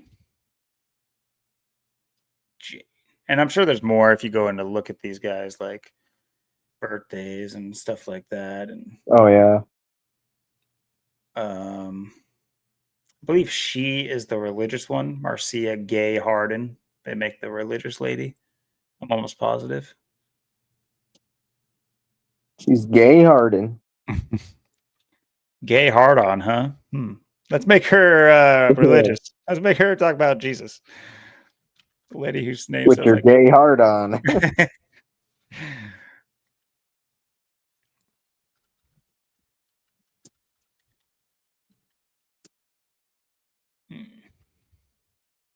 I wonder if that similar 76.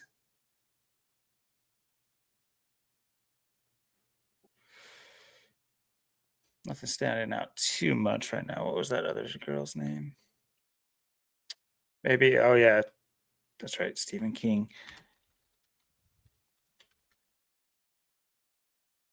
I should. 56. I'm a 52.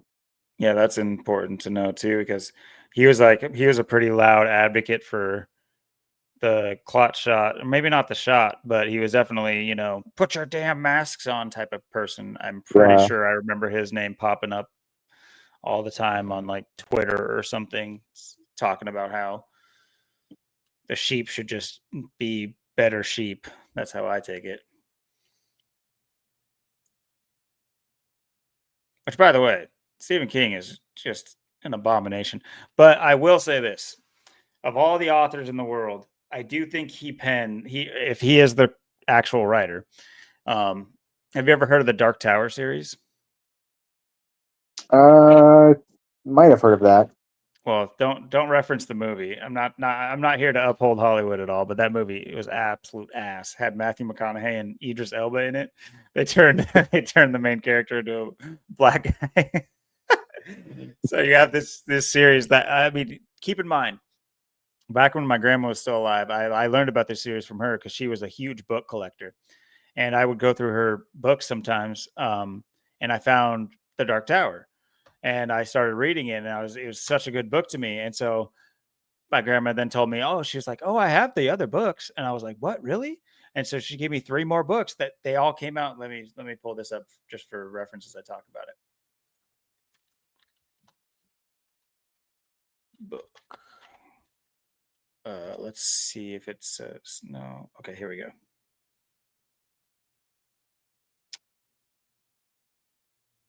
Okay, here we go. So the first one came out in 82. And so keep in mind, I found out about this in like 2006. So up until that point, there was four books out. The first one, the second, the third, and the fourth. And she had all these books, and she was like, "I have all of the books." And I was like, "Oh, that's awesome!" And so I'm a very fast reader. Maybe not so anymore because it is a learning thing. You do slow down. It's not like you have to practice. But anyway, um, I read these like with the quickness, and I was just like, then I was like, "Grandma, you have more of these books because that's not the last book." Because she never read them. She was just collector. She had collected like all Stephen King, all the main big authors. And she was like, "Oh no!" And so we looked it up, and five had just come out, and I'm like, "Wait, this series started at 82, and this book just came out." I'm like, "Okay," and so she orders me this book, and then this book came out a year after that. Um, so there was two books I had to catch up on, and I'm curious that this says this came out in the same year. I don't think that's correct. Huh. At least I don't remember it coming out because that's the year I started high school. Either way, I'm pretty positive I had to wait for a book. Like this series came out in 1982, and I found out about it in like the early 2000s and had to wait for the ending book still. Anyway, case in point, like it's a 7 book series. The books are huge. They're so it is a feat to get through it all, but they are pretty sick books. But it's also very telling, and it does something that I've talked about before. It plays out the story. It's depending on which character you follow, it plays out basically a narrative, a storyline that plays out through a lot of different media, and not just novels but movies and TV shows and stuff. I've been able to spot this story in multiple things, and that's not surprising to anybody who understands like the occultic nature of Hollywood and their directors and the people who pull the strings for real. But I will say that at least the books, they were good. I ate them up. I ran through these books so hard, and they're pretty cool. But it's nothing like it's not horror. Although I will say there are some cool. It's like all the horror is like maybe like the best action in the books. The parts that would be maybe considered horror, but it's not. he's known for writing mostly horror, but this is like he considers this as magnum opus too. A lot of people don't even maybe they know about it, but he's much more known for like The Shining, Rose Red, all these other things, but The Mist. But The Dark Tower is actually, he says, is his. He's also in the book. He puts himself in the book. He's actually a character in the book who got pulled into the world by the character he made. So it's like this weird, like, time travel dilemma. Anyway, he also dies by getting hit by a car in that book. So maybe look out for that. And that might have been a clue into Stephen King's eventual death. Who knows? He's still kicking. Very interesting.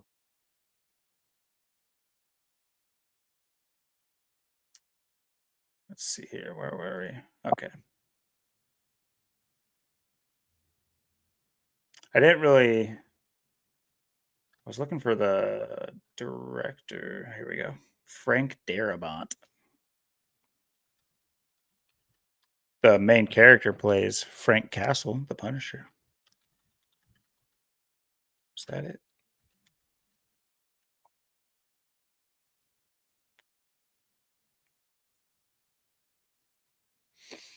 Let's see, maybe Frank itself.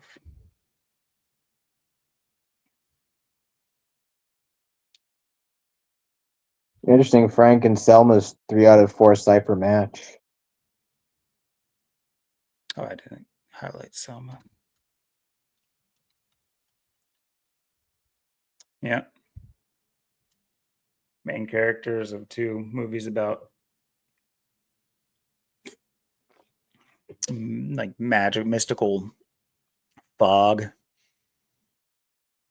But anyway, yeah, this might require some digging on the characters. I'm not seeing anything like too crazy with just their stage names or whatever you want to go with it. And it might be something different, like in the plot of the movie that I'm forgetting, or maybe this is more mainly just to highlight Stephen King. But This came out, that was 2006, right? I think it said 2007. Maybe it came out in 2006 though. Gonna say a year or 2 after the fog. Maybe less, depending on the date. Yeah, 2007. Hmm. Damn, it was 2 hours long. I don't remember it being that long, but geez, they really did a lot in this little supermarket. Oh, that's right. He does most of his things from Maine.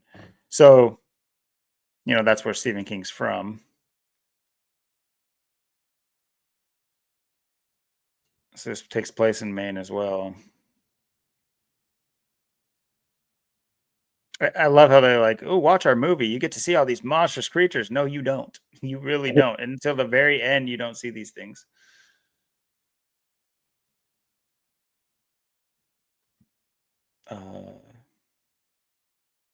Anyway, maybe it's more about Maine and Stephen King than anything else. Oh my God, the string. Maybe one of these days we'll have to do more. Yeah, they do have Marcia Gay Harden as the religious lady, but we'll have to do some voice some dubs to these stupid. I used to do that a lot when I was a kid. Me and my brother, we would always talk over these things and make it pretty funny. But anyway, with that, fog related to weather, I think we'll move into the colder sort of things. That's what generally fog. Yeah, it's because it's interesting because, like I said, Selma Blair, Selma Blair plays the movie, and that's exactly what I thought of when I seen that. I'm like, but and then we were talking about these winter storms and how they weren't even named, they didn't have names or nothing, and then all of a sudden they gave it a name, and that's what they give it. It was Blair, and then the other winter storm, Cora.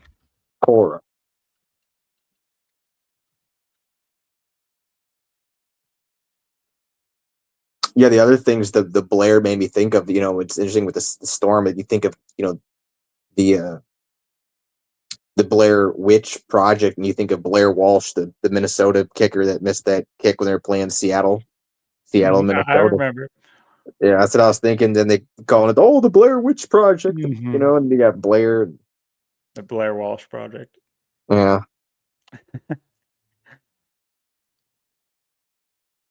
Yeah, I mean, that was just a joke. I mean, and then I mean, I hate to go back to football, but you see how they do it, though. It's not equivalent, but we don't hand it off to Marshawn and we lose on the goal line, but then we also win on a fluke play on the goal line. So, Yep.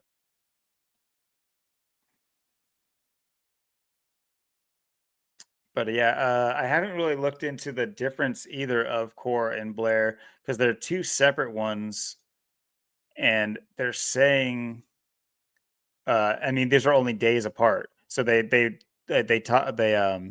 categorized this as a winter storm 2 days ago and named it Blair, and then Cora came right on top of that, which is, maybe I can see the mapping. See if they show the mapping. Oh yeah, that looks accurate. Okay. So this is like, let's see. That's from a day ago. And let's see what Blair did. Same thing. So once again, I don't know how they delineate the differences between these storms. Is it the same thing and they just named it twice? Yeah, that's what I was looking at Are too. we Because I seeing the just same thing here? yeah, I just thought it was Blair. That's what I heard. I didn't know the other one. So I'm like, is this? That's what I mean. Are they? Is it the same storm? Are they morphing into two storms? Are they just like driving it into two different? Oh, here's going to be Blair, and then we're just going to spool it up and call it Quora. It's like, um, it's like I said with all these storms now. It's like you don't even know what's going on or what they're doing. It's everything is just so up in the air. You're just questioning. Everything. It's like we were saying, a week ago when we were talking about this storm, how they really weren't, putting anything out. It didn't have a name, it was just, but it was this big storm. They're making such a big deal about it, and then, supposedly it struck and hit all these people along the way. It's Well, interesting too. Foggy equals 60 and 33, so maybe the Foggy, the 60 selection, so you get that. So I thought that was kind of interesting too. But I was going to mention earlier that I think I forgot to mention was, you made the joke of the foggy, brains are foggy, but yeah, all that kind of was one of the first stories that took took the front after Luigi Mangione. So it is kind of like maybe that's what that was all about, was just to show how easily our brains are fogged up and we forget about what was seemingly the most important thing to all of us. right. And for anybody who's confused, we are on a cycle. This will go on every year of your life if you just let it. If you just don't realize right this minute that this is how these news cycles work, that they just throw you in a loop and you won't ever know, just like sports. You have no idea how many times they've done the same thing over and over and over and over again. And until you can read and see the pattern, you just think that that's something new because it's going to, one year it's going to be an East Coast team. The next year it's going to be a West Coast team. And people don't live on both coasts at the same time. So they're seeing things from those lenses. It's just like we don't get the same news that New York gets. These things, they have a very specific way of conveying their programming to the people they're meant to program, just like schools, just like curriculum in schools. They, in one way, it's generalized, and in another way, it's localized. It's like it's a general education federally, but as far as locally, they understand the colloquial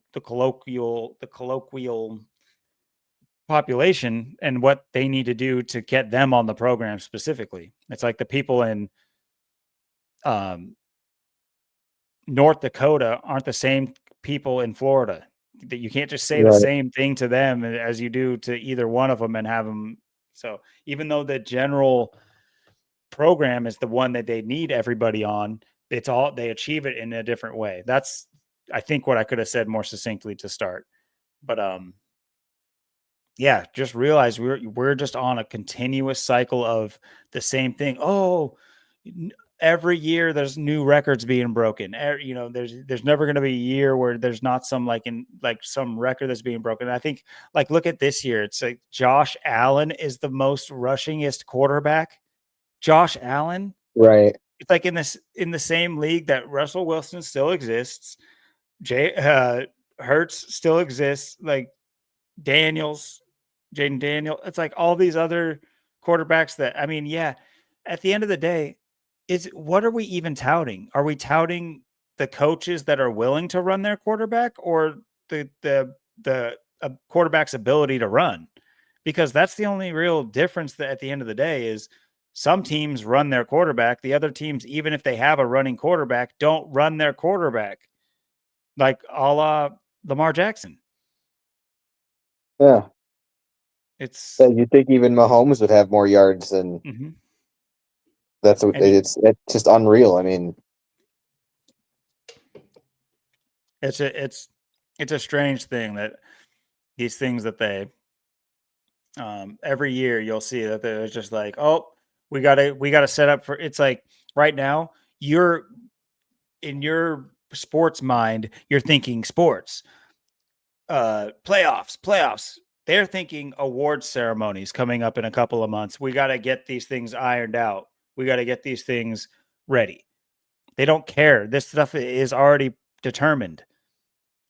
They're just setting up for these storylines that you're going to hear now. You're going to hear Joe Buck. You're going to hear Chris Collinsworth. Hey, just talk their crap, and they're going to say stuff that's going to stick in your head, and you're going to be like, "Oh, it makes sense that Josh Allen won that prize, dude. It's crazy that he's able to run more than Lamar Jackson." It's just like, okay, like in reality, is that are we? Where are we at here? It's like, are we living in reality? Which, first of all, it doesn't even make sense that Josh Allen would run as much as he has then. They have one of the best running backs, so I don't understand. So it's just weird. It's just weird how they do it. Um anyway, football on the brain. It's getting to us. It's creeping in like a winter storm.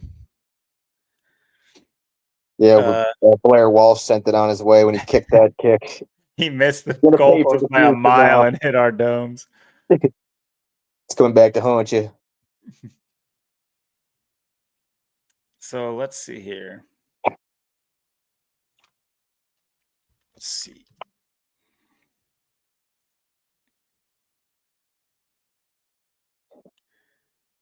Landfall in Washington. Oh, okay. So this sprung up in Washington on the 3rd. You also don't hear I mean that's also kind of odd too, the way storms have been moving. Yeah, Maybe I'm wrong, but I always thought like the high mountains of on the West Coast kind of stopped that from happening for the most part. Like if storms were going to brew up, it's like eastwardly in and not like directly over like they say the Rocky Mountains or the Pacific Coast range. The yeah, it's just because the like I said, the jet streams always used to come off of Washington. That's and then they come off of Washington and go across the country and you just sweep across. But now you don't really see that. Now it's these storms are the way they. I mean, they look at the line of that. I mean, when do you ever see storms just make a straight line? You know, like it's a train.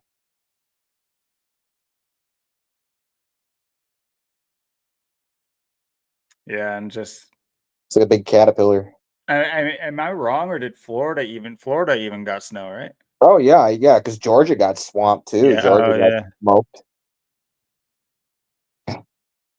How convenient. It's just how Right. convenient that Georgia misses the playoffs in college football and then they get hit with a storm. It's just like it's almost as if they knew that they needed Georgia to not be in it. So interesting. Yeah.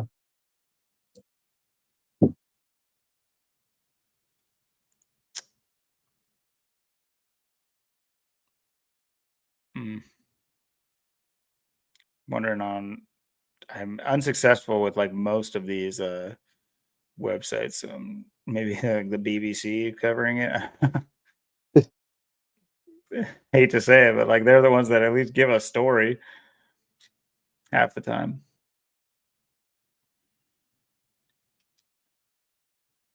Also, you notice that like Kansas. I mean, you look at the trajectory. Where's that one map? There's a better one up that at least showed the states. Here, hold on. Here we go. I think this is it. I should just click on the picture. But anyway, you notice that it, goes through Kansas City all the way to its endpoint in Washington D.C. Uh, Potentially signaling something. Hate to bring it back to football, but which by the way, Kansas City should be. I mean, depending on it's just like State Farm Stadium not getting hit. Is it just Right. not like are they not going through anything right now because they have a football game and when did they play? Is it not? It's next week, right? Yep. So I watch this all will just be cleared up magically by next week, and what do you know? They're able to do these things, and it works right around their football schedule. It's just Yeah, it's like I'm maybe almost tempted to just watch that Rams game tomorrow. I'm like, what is it really looking like there? I got to see the footage. I mean, it's like, how are maybe they going to Mother cover this Nature's up? a football fan. She's Yeah, like, oh, I don't it want to went right spoil around my the game. stadium and left the stadium. So made sure you can have your football game. Rip the dome off of Tropicana, but they're like, they don't need that anymore. They're moving Yeah. to Las Vegas, so I know that I can do that as a tropical storm. Now I feel okay doing that. Would have never happened before, but now that they're moving to Las Vegas, here's a way to get them back in the front page news. I'll rip the top off, Oh yeah, just a little off the top. just a little Barber. off that. Uh, Yeah, it looks like a big fuzzy caterpillar when you look at it. this guy, Look they're cute. at him. For the first one to say winter storms are cute. Good little guy. Yeah, People are just like it's no like it power. it's like it hibernated and turned into the Quora, the butterfly. It just became a butterfly, it turned into Quora. This mess.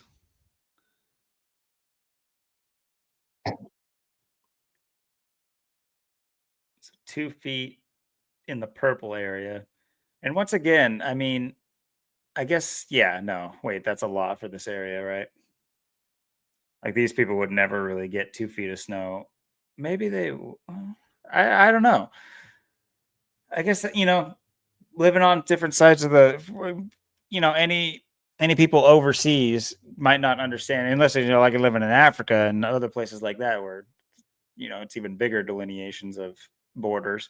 But, United States is like, it's like you look at a little places, the boroughs and towns in like London and Ireland and stuff, and it's like you can get across the country in a couple hours.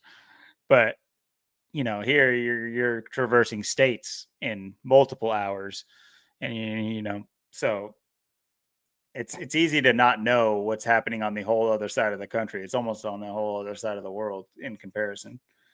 Um, or at least it feels that way. But from my opinion, I wouldn't assume that like Alabama and uh, Georgia and northern Florida really would be used to snow, let alone North Texas and them getting 2 feet. I imagine that's shutting the city down. Yeah, that's what I heard. I mean, every time it snows down there in Georgia too, they got to shut everything down. Florida, Texas. So, all the places that aren't used to really getting snow and don't really get the cold and the snow are getting swamped right now. So, and that's a perfect attack Arkansas. too on the homeless people too. On the homeless people, now they're stuck out in the cold and the snow, and they're trying to get I away don't from think it they'll down be there. there by the end of it, right? Like, Yeah, it's like who? It's interesting. It's interesting. I think a lot of people don't necessarily think past what's like walking with blinders on.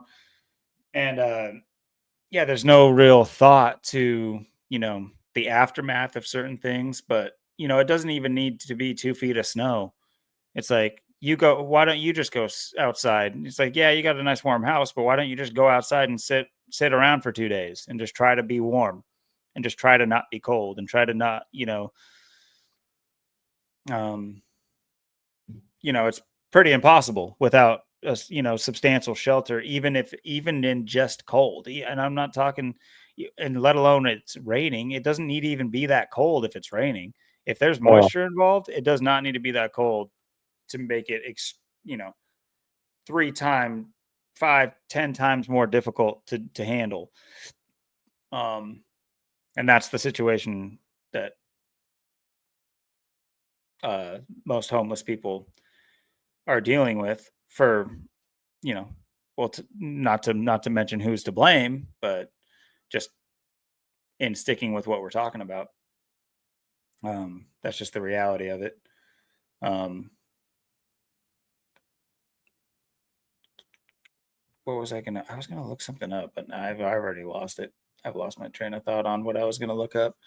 But yeah, you make a great point that this is just another wave of, and it goes into depopulation. It's like we there. You know how many 20 to 30 year olds are gonna die oh from yeah. being homeless in these storms? You know how Oh yeah. many 20 to 30-year-olds we need on our side fighting this system that we're under? All of them. Every single one we can get is more important than 9 80-year-olds that agree with us. And I hate to say it. I'm not saying that we don't need you to also agree with us. Not agree with us. That sounds like authoritarian, but I mean, like, be on the side of like truth and, you know, upending this system that we're under.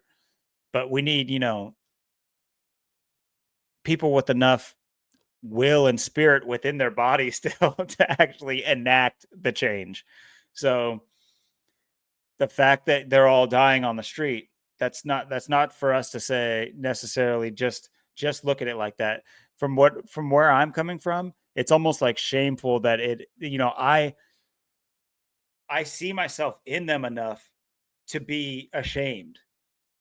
Like, I might come across wrong, or for anybody that's like an super apologetic for everybody, like there can't be a war in another side of the world without you picking a side, or picking a cause. For that person, yeah, this might come across as harsh, but I do where it comes from is because I see myself and I understand that anybody can end up there. Anybody can. Yep. But it's your job not to. It's still your job not to. It's nobody is. You only have two parents, and even them, it's not, even then it's not their job to keep an adult from making their own decisions. So,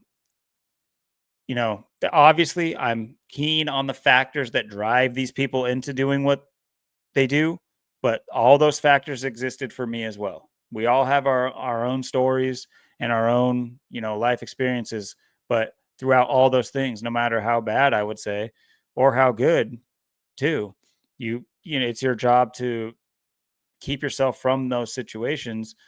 And unfortunately, there's a lot of, people our ages succumbing to it that we need desperately. We need them here. It's a brethren. That's what the way I see it. It's like we need more and more and more people, in like-minded people, in order to get anywhere, to make any kind of dent locally, let alone nationwide. It's like, are they going to flinch when we roll up with the geriatric committee, with I hate to say that I want to go talk to the old people, and I do, but it's like, at the end of the day, it's, I don't know how wheelchair accessible the Capitol buildings are.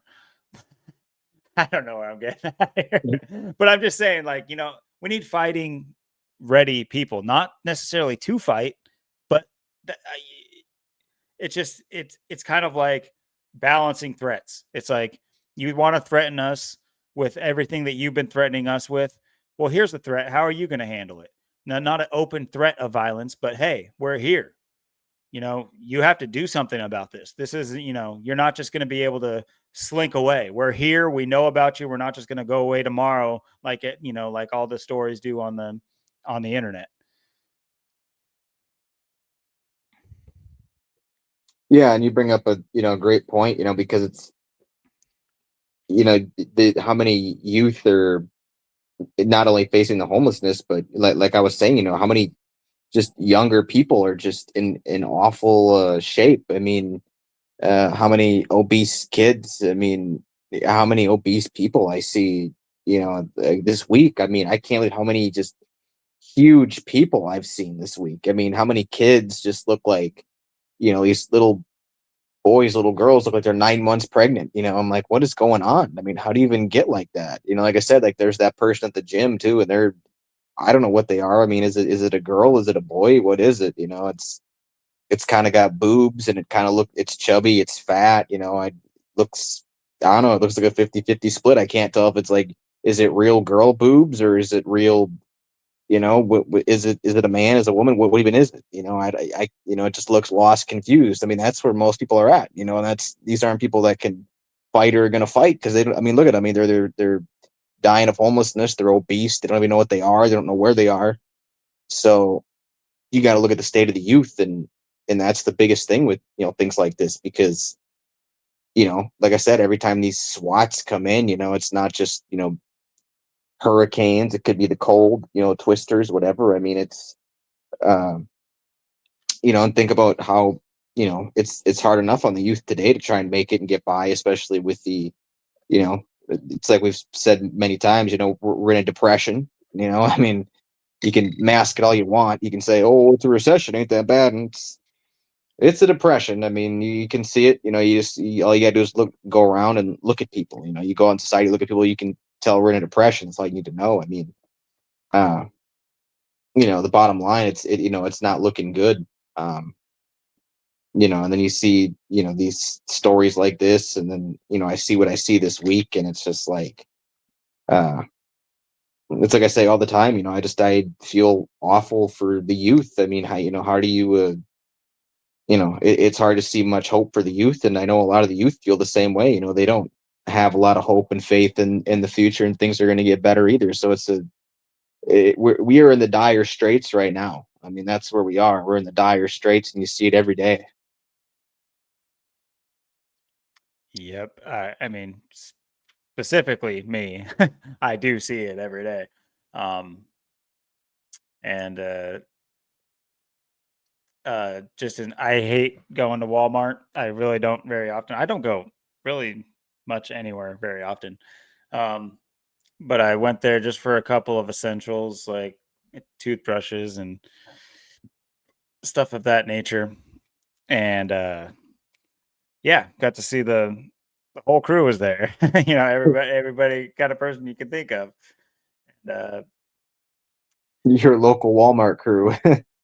yeah, I mean, that, like I said, it's like a spin-off. It's like a weird spin-off of like Teen Titans. It's like everybody was there. Yeah. It's just like some weird anyway. Um but on top of that you have, so many homeless just circling the Walmart like vultures. And it's just it's a sad day. You see people, not knowing where their next meal is outside, and not even wanting their next meal to be food, if you catch my drift.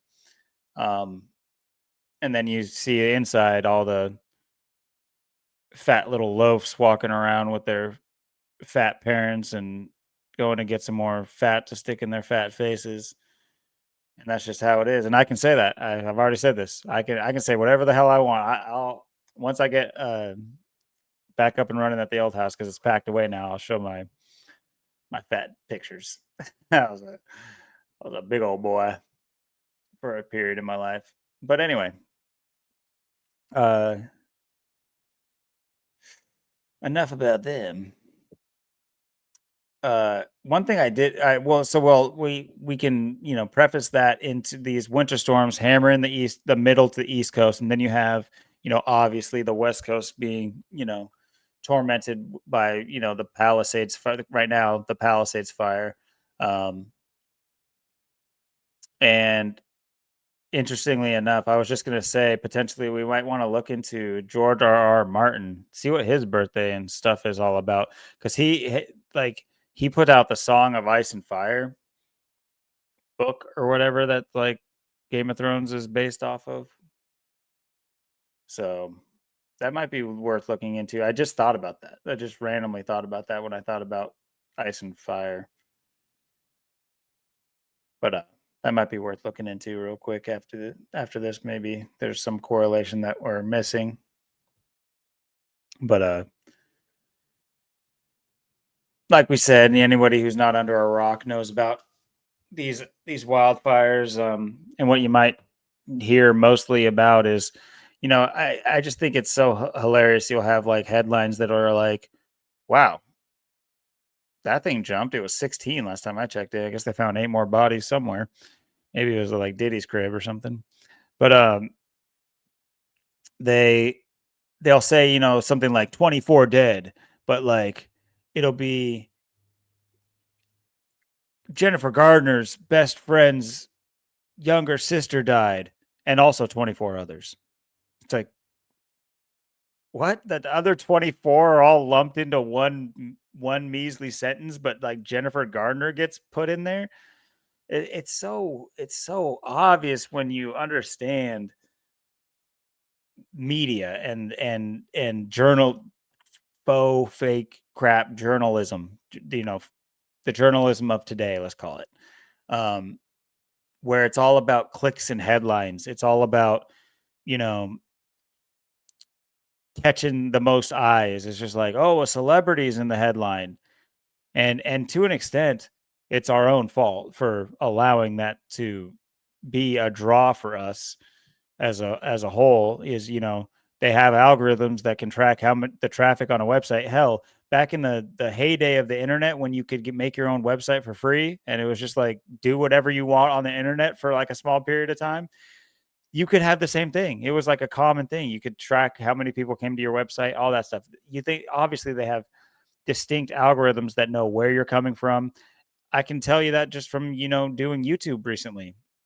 All those things are tracked. Like they'll tell you, where where the people who watch your videos watch most. It's like, damn, okay. Like I didn't ask, but thanks for telling me. um, but yeah, it's obviously, we play into this. They're like, oh, they're just gonna keep eating up the celebrity crap. So we'll mix in, 24 dead, but we'll mention a former child star dying, and that'll sweeten the pot for them.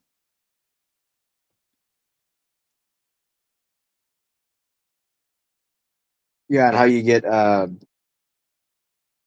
all these things happening at once. You people deal with, like you said, the winter storm. Having to go through that, having to go through Blair, and Quora, and then you have these, you got the fires in LA, and then you have the earthquake in Tibet, all on 7/1. So you have all these things happening at the same exact time. Uh, so you have, from the fires to these, uh, what they want to say, natural disasters, even though we know they're not natural. You just see how they do it. I mean, it's they have to bombard you with, you know, all these, all this catastrophe. We're not even 2 weeks into the year. I mean, look what it's been already. It's what we said it was going to be. I mean, it's the news, if you will, is just outrageous. I mean, and just like you look at who's really behind this. It's no Society of Jesus 56. And it's like, where's the 7.1 earthquake going to be? It's going to be in Tibet because Tibet equals 56. It's like natural disaster 56. So you have all these things happening at once. And like I was saying, how it's all these things are just synced up as one. Um, you have, and then you had, they were canceling. It's like you said, they, with Jennifer Gardner there, in that story, 11 people reported dead, 11% containment on the 11th, and then 21,000 acres, more than 21,000. It's always 21, uh, I noticed on the 10th it was 10 too. 10 dead on the 10th. yeah. Yeah, the way they sync it all up. I mean, and then it's, just look at the way it's, we can, like you said, 10-10 is like the score of the game tonight was 10-10 at halftime. Look at, how, the Storm is, or this LA thing is synced up, even with like the Chiefs, like you look at the, uh, home insurance, they were canceling the home insurance back in, what was that? That was, 2024 on 7-3. Um, they were ahead of time doing this because they knew this was coming. So that this was already like 6 months ago, and then you get this now. And Um, do you see how many they estimate? They could pay attention to this, people. They'll make estimations that are way too like it's like we estimate 153 1,062. It's like that's not an estimate. You would just say 153,000. So why do they say the 62? It's because that's just an example. But then they'll say give it a large estimate again, but they'll keep it at 72,000. Oh, really? You know, Jesuit Order 72. State Farm Insurance 72.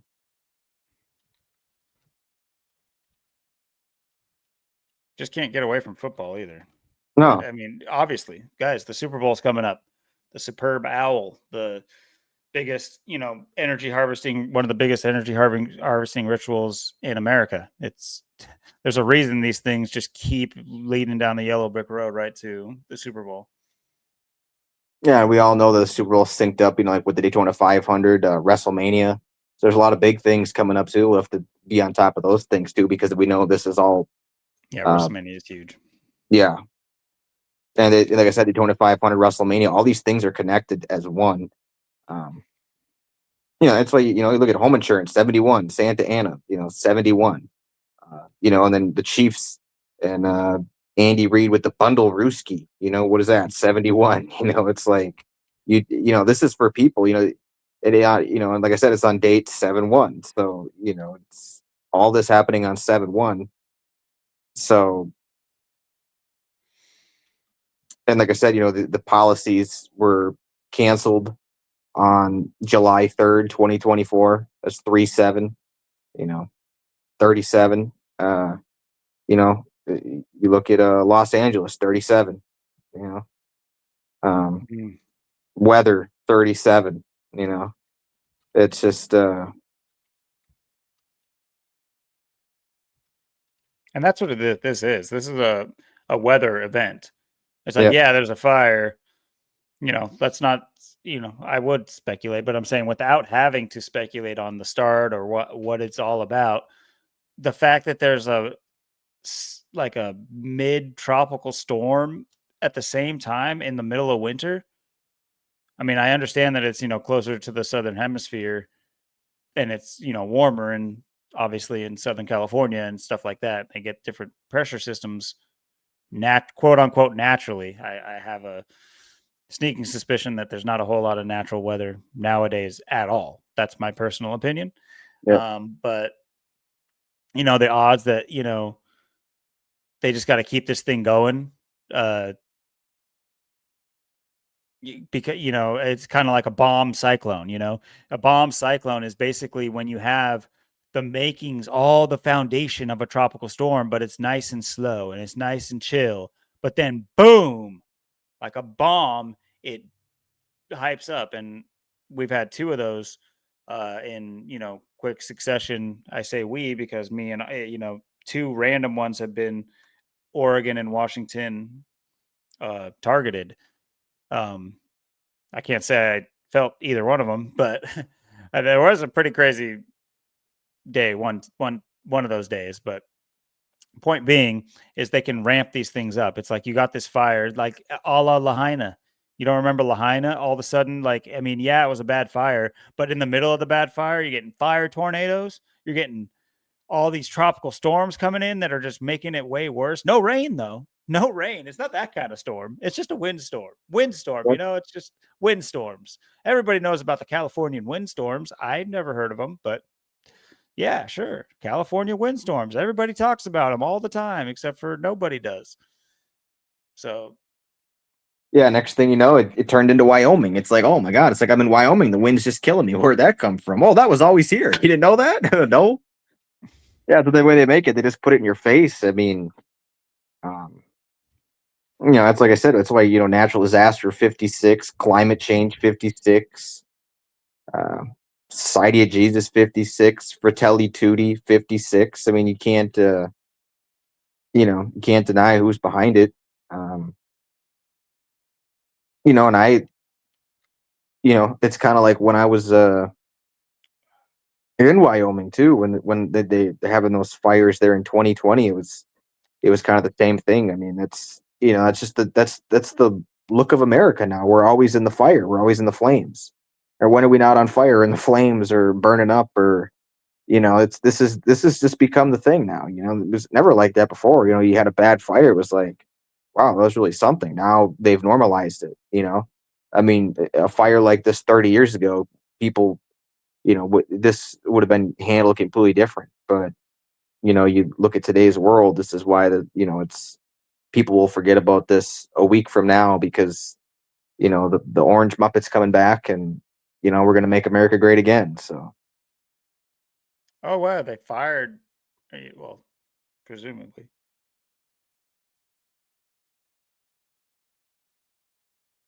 did she end up getting fired,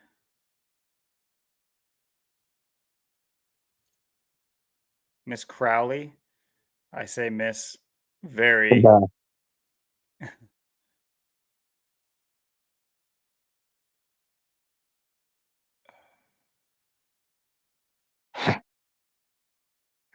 She was portrayed by then Mayor Eric Garcetti as a stabilizing force, a trailblazer, and the most qualified person. Why do you have to say that? If she is, then she would be. You don't say that. You just don't say that if you're not like obviously. Look at this. Interestingly enough, it's 3,400 member ranks.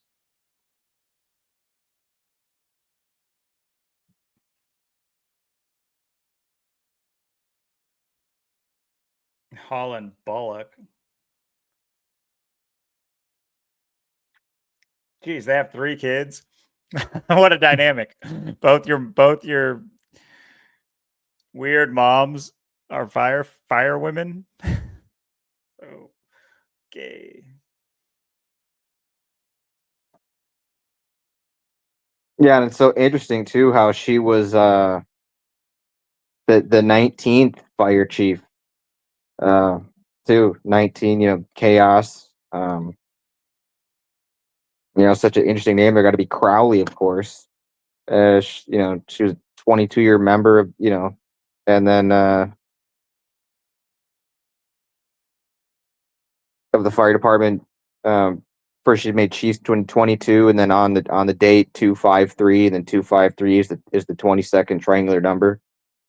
Um, Mm, yeah, I saw that. If for anyone who didn't catch that, yeah, and also when she was appointed in 2022. yeah, the wins on January 7th, 7-1, 1-7, 71, 17, like kill. Santa Amazing. Ana's got the 71, the 17, the 55. They're like Satan. Obviously, going with Crowley. Yeah. Um, I'm. Let's see if she has any information. Sometimes they just don't.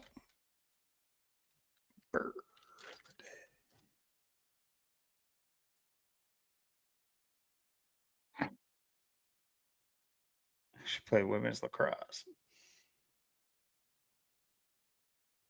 Okay.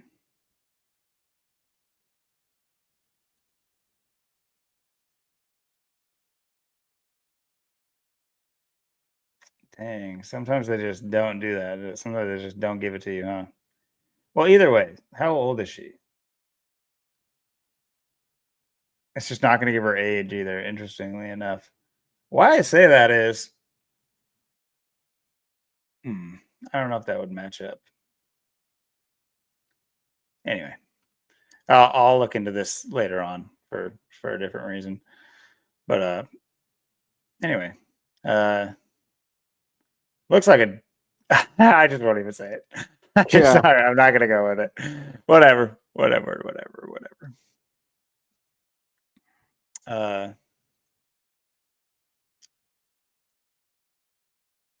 let's see here.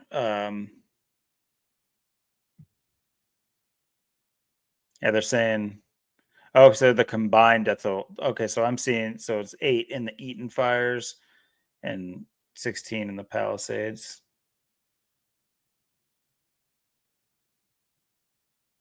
And I mean, we're talking about this, but like even currently, it's still going on. I mean, this is just another example of just like guys.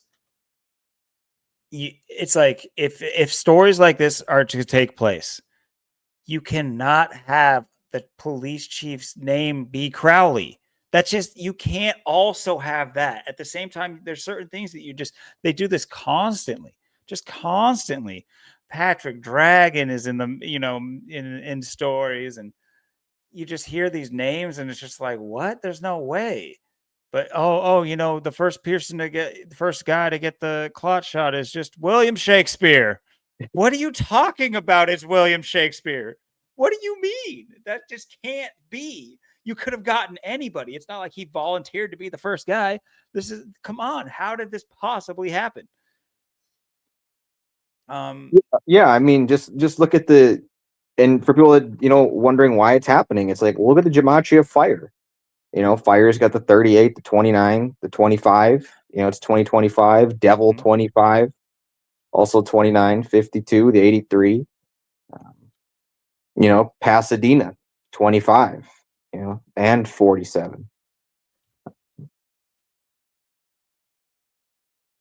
It's just obvious. Why these things are happening. And then it's like 1925. Past the Devil's Gate or the Gate to Hell or whatever there with Aleister Crowley? Crowley. Yeah. Yeah. Wait, when was that you said? I think it was 1925, Pasadena. See, that was 100 years ago. Yeah, that's a big thing. Yeah, That's actually a huge thing. A centennial? That's guaranteed a huge thing. that's what we're always talking about too. That's The what I was 25. just saying I was gonna go look up later in my own time because I was like, I don't want to go off on a tangent. But I was like, wait a minute, I know all about that whole Devil's Gate where he put his kid through the thing and it caused a shockwave or whatever across the ocean. Uh, which who knows? Maybe that kid had another kid and named his kid Kristen. Yeah. Maybe its name was Chris initially. maybe maybe it was Christ. That would be an apt name for a grandchild of Aleister Crowley. Just Christ in the name, because that's the other thing I noticed about her name is Christ in Crowley.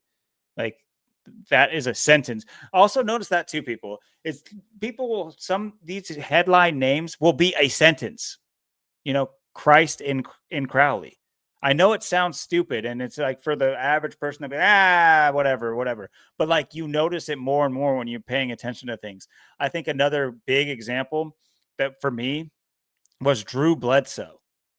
Like that is a sentence. You could write that name out, and it is a sentence that means something, especially when you know that he got injured so that to bring Tom Brady in, even though he was perfectly fine 3 plays later and he's a star quarterback, he should have gone back in the game, but they're just like, nah, he's no good anymore. He's a late. We're gonna go shoot him out back and make glue out of him.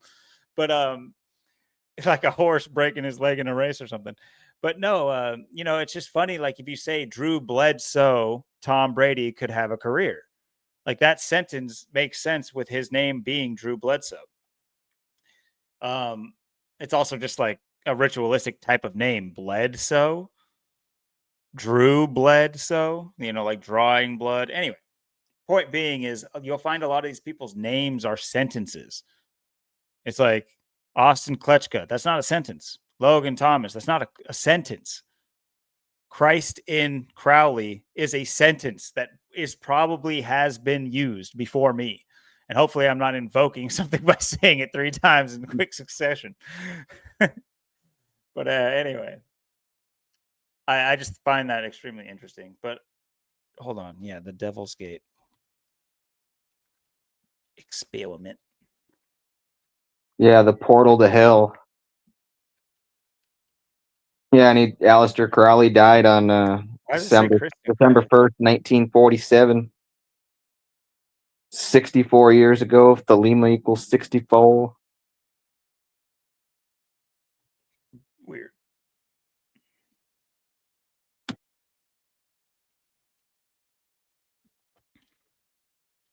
I don't know why. I typed that in and it comes up with Christian Crowley. That's weird.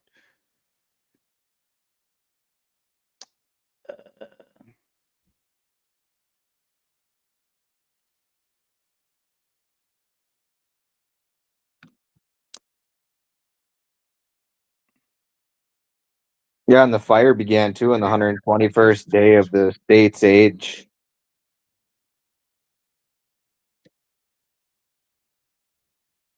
And it's, has a square root of 11 being, it's being compared to the windstorm on 12/1/2011. It's the day Aleister Crowley died. Hmm.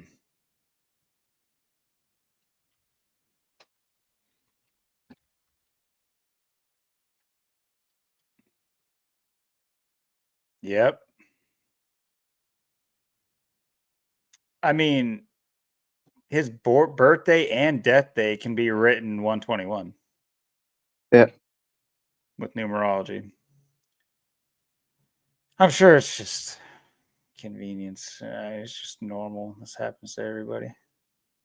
There's a lot of talk about him assuming the role of who's it, Barbara Bush? Um, actually, I didn't plan on getting to this, but maybe that'll be a fun little sidetrack. Maybe for next episode, what we mention it here because I think something might come to a head with this recently. Because Candace Owens, I think I've asked you if you can. It's hard to not know Candace Owens, but not that I agree with her or anything like that. It's just that she's doing this. I think she's like suing, or no, she's not suing. I can't remember what's exact. I saw a headline about how she. Oh no, she got sued by Macron, the French president. Or no, she's not getting sued, but she got threatened or something like that. Threatened with a lawsuit. I don't remember. I don't. I didn't. I need to read the actual article. I can pull it up later. But because of her remarks on, have you heard the controversy with Macron's wife? I'm How not sure they if I met. heard about it. He was a student and he was only 15 years old when they got together. By the way, flip the script. If they found out Melania had been courted by Trump when she was 15, the world would end right this Right. minute. It would just collapse and just whatever supernova. But Yeah. yeah, but on top of that, there's all this speculation that she's been, she lived most of her life as a man. Uh, so that might come to a head. I say that because if he assumed the role of Barbara Bush, good old Poppy, he was either Prescott or HW. No, just George W. No, yeah, HW. Was into some crazy. He liked those skulls and bones in the bedroom, if you know what I mean. Oh yeah. But I think you'll find out a lot about that. Have you ever like looked at a lot of the first ladies, quote unquote? Yeah, obviously we talk about Michelle Obama, Michael Obama. I think there's a lot of evidence to say that the pre-programming for the day that they unveil to the world, I think we're going to find out a lot of things that we have just been upholding this incredibly terrible satanic system. And I'm not some satanic is the worst thing in the world kind of person either. I think that there's nuance to everything. I'm not sitting here saying it's at all good. I'm not saying it's the most terrible thing. It's like, I'm not going to sit there and say Satanism, Satanism if I see a child being trafficked right in front of me. The most important thing is to stop the action. I don't care why the action's taking place. We'll figure that out later. Just like, a lot of people's, um, we need to figure out the shape of the world first. No, all these things can be figured out. You have to understand the government's not going to give you the answer straight up. So why do you keep only thinking about, you have to take the government away in order to find that answer out, in order to find the answers of Antarctica out, in order to find any of these things out that are conspiracy, you need to strip the government that's hiding it. They're hiding it. We need to get rid of it.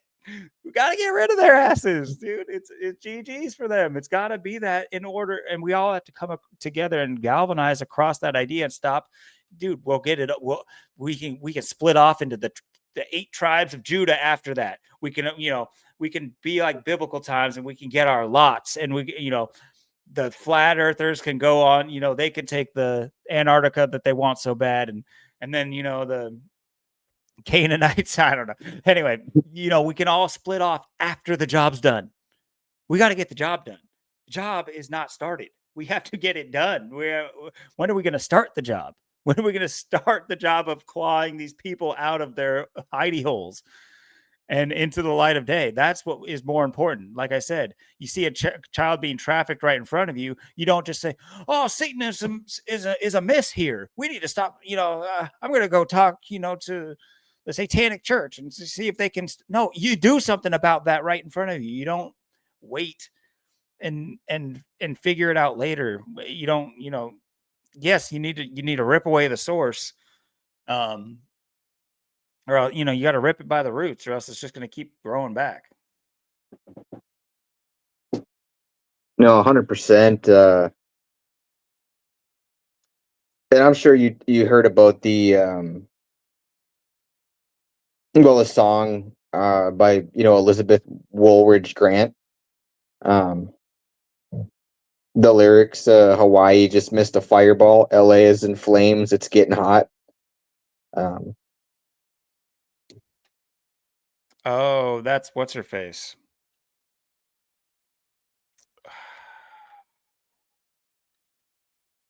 Weirdly enough, Elizabeth Crowley comes up. It's just anyway. Lana Del Rey, that's her name. That's her yeah. name. Yeah. Oh, okay. I'm not gonna lie, she kind of looks like a dude. But anyway, I see that all the time now. But anyway, I'm not sitting here saying everybody is. But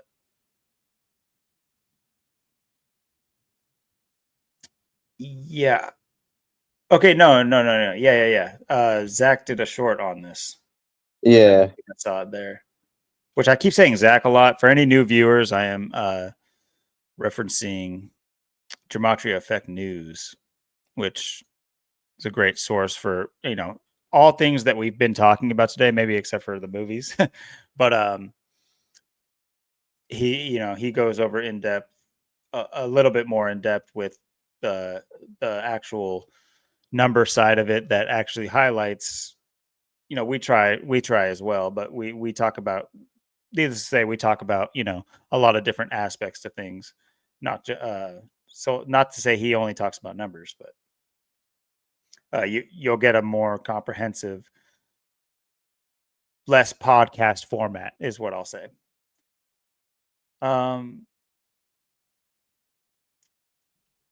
What'd you say the name of the song was? The Greatest.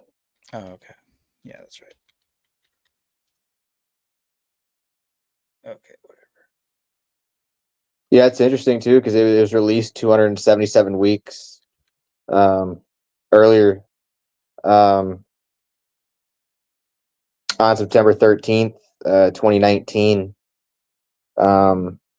That's interesting too because 277th, 59th prime. Her song was released 256th day of the year, September 13th. That's also Uncle Sam Day too. Go figure.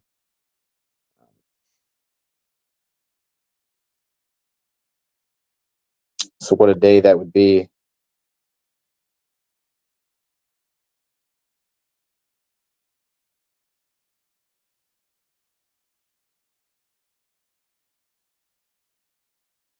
Lana Del Rey's got the 56. Hmm. Yeah, I mean, just reading these, partially reading these lyrics, I've told you about my take on a lot of music, and I can't help but hear the story or see the story written in this. The story. This is, Luciferian, his fall from heaven, and I know that might be a reach for some people, but I do plan on going in depth with like a whole video, like I make an actual, you know, research, video to, with points and lyrics and all sorts of things. Uh, that's something I do plan on working on for one of my first, getting into more uh, video editing and learning that kind of stuff. And, obviously everything that we're going to end up working on, which I'm excited for. I'm excited to learn how to do those things. I'm excited to, you know, for us to learn how to do those things too. But I just see these themes are very much without getting into it. Anyway, this would be referencing, I can't remember exactly what episode, but it's called like Luciferian undertones. When our episode, I talk about what I mean by what I'm talking saying now. So check that out. But yeah, like you said, Hawaii just missed a fireball. LA is in flames. It's getting hot. I would say even all the other stuff she said is potentially poignant. Life on Mars ain't just a song. I'm sorry. Is Tesla not going to be, you know, the number one company in the world once he gets a hold of the Department of Gay, whatever it is, gay economists? But I will also say this: life on Mars, I think it holds different meaning than outer space. I mean, everyone have your own opinion about it or your own research to do about that, but I think Mars is more of a is a whole nother concept than what we might think of it. But I'll also say this: that uh, Ares, the god of war, is Mars. So she says two things in succession: Hawaii first, LA next, Kanye West, which anyway. But then life on Mars. So like, I understand that that is a song by somebody else, but it's also a sentence. Anyway, yeah, great, great point there. Yeah, they always have to mock you with the music. You always got to look at the music because they're always, like I said, this came out in 2019, so this is, um, before COVID, before all that time, before it's like a month before we even had the simulation there. So it's kind of interesting timing, I think, when you really look at it. Um, and like I said, Elizabeth Woodbridge Grant, it's got the 121. Apocalyptic's got the 121. Rick Revelation, Crowley. yeah, 121. Like Revelation, same numbers over and over.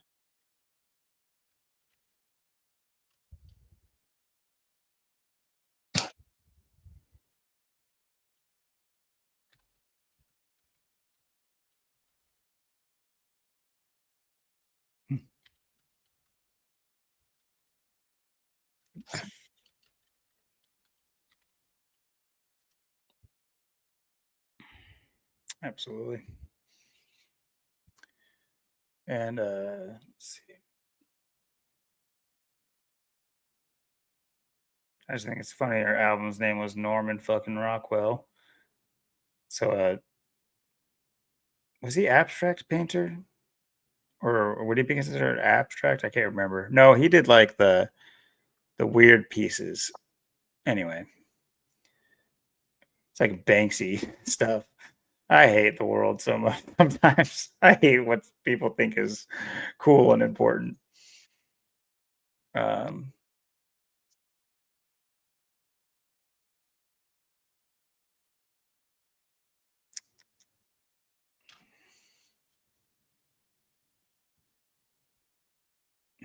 yeah, not to mention that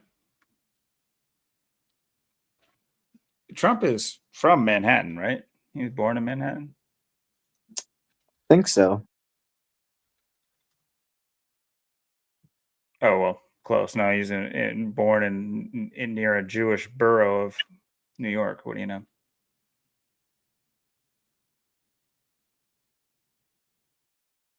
Actually, anyway, I think that place is pretty close to the Hilton that Mr. Mangione.